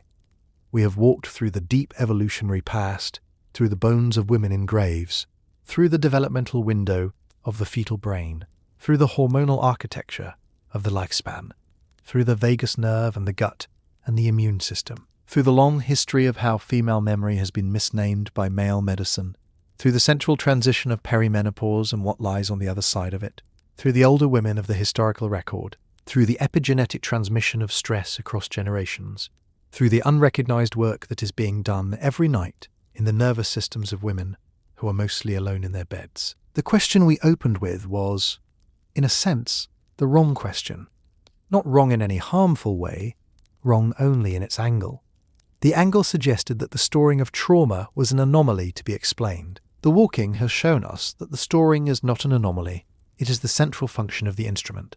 The 200,000-year answer is not, in the end, an explanation of why the female brain malfunctions. It is the recognition that the female brain is, in this respect, functioning exactly as it was built to function. Let me reframe the title then, in light of everything we have laid down. The female brain stores trauma differently because the female brain is the long-range, contextually binding, socially anchored, hormonally modulated, intergenerationally calibrated archive of the human species. It holds what the species could not afford to forget. It holds it through bodies across decades. It holds the births and the deaths and the migrations, and the betrayals and the small, slow weather of family life across the years. It holds, in the same instrument and through the same mechanisms, the memory of which berry to avoid, and the memory of which uncle should not be alone with which niece. It does not separate categories of memory the way the modern world tries to separate them. It files everything in the same archive, and it returns the archive at certain points in the lifespan to the woman whose body contains it. The waking at 3 a.m. is the archive returning. It is your nervous system doing the work that older women in your line have been doing for as long as our species has existed. The wakings are tiring. They are sometimes sorrowful. They are sometimes accompanied by feelings that are difficult to bear. They are also, when we look at them in the light of 200,000 years, profoundly honourable. They are not a sign that something is wrong with you. They are a sign that something old is working through you. The work is yours, and the work is also not only yours. The line is in the bed with you. Your grandmother is in the bed with you. The woman in the Central European grave is in the bed with you. The midwife in the medieval village is in the bed with you. The grandmother in the small band on a hillside in southern France, 26,000 years ago, is in the bed with you. They are not metaphorically present. They are biologically present. Their chemistry runs in yours. Their instrument runs in yours. The waking is the long, slow conversation of the line, continuing in the only voice it knows. If you have made it to this point in the video, I want you to do one last thing for me. I want you to lie still, if you can, and let yourself feel the weight of what has been laid down. You do not need to remember the details. You do not need to remember the studies, the names, the eras. The instrument inside you has been listening for hours. It has filed what it needed to file. The next time you wake in the dark, you will not be the same listener you were yesterday. You will know, even in the half-sleep, that the waking has a function, that your great-grandmothers did this, that your grandmother did this, that your mother did this, whether you knew her well or not, that the daughters and granddaughters and nieces who come after you will do this in their turn, and that they will do it slightly differently because of what you, in your night, with your knowing, have begun to do consciously. I want to ask you now, near the end, to share one thing, somewhere, with someone, in whatever form feels right. The name of an older woman in your life who has done this work, mostly alone, mostly unacknowledged, and who has carried more than anyone outside her knew. You do not have to share with me. You do not have to share publicly. You can tell a sister. You can write the name in a notebook that no one will read. You can hold the name in your mind tomorrow morning when you make tea. The point is the naming itself. The line is held together by the naming of the women in it. The breaking of the silence around what they did is part of how the work passes forward. You are, by listening this long, already part of the breaking of the silence. The naming is the next small step. There is a kind of comfort that arrives, sometimes late in a long night, when something that has been wrong for a long time is finally named accurately. The comfort is not the comfort of solution. There is no solution to being the kind of body you are. There is no solution to being part of a line that runs back 200,000 years, and that has, in every generation, carried what could be carried, and lost what had to be lost. The comfort is the comfort of being read accurately by a piece of careful work, of having one's body recognized for what it is, of being told by a voice that has done the research that what is happening in you tonight is not strange, is not new, is not a failure. It is the long doing of the long work, in your turn, with the instrument that has been passed to you. Outside the window, the night is what it is. The street light, or the moon, or the dark of a country road is what it is. The room you are in is what it is. The body in the bed is what it is. And inside that body, The brain that was built 200,000 years ago in a stretch of Eastern African land but has long since become something else, is still running. It has not stopped running. It will not stop running until your last breath. It is yours. It is also, in the deeper sense, ours. We share it across the long line of women that you and I are both inside, even when we have never met, even when we will never meet, even when the rooms we are listening from are a continent apart. I want to end with a sentence I have been holding for the whole video. I want to end with it cleanly, the way a long piece of work should end, without summary, without recap, without the smoothing over that the world so often does to women's experience. So here it is. The thing inside you that wakes you in the dark is not the wound, it is the witness. The witness has been there the whole time. She is your inheritance. She is your function. She is the ancient, accurate, unbroken record of every woman who ever brought you here. Tonight, in the dark, in your room, in your body, in your line, she is awake with you. She has always been awake with you. Now you know her name.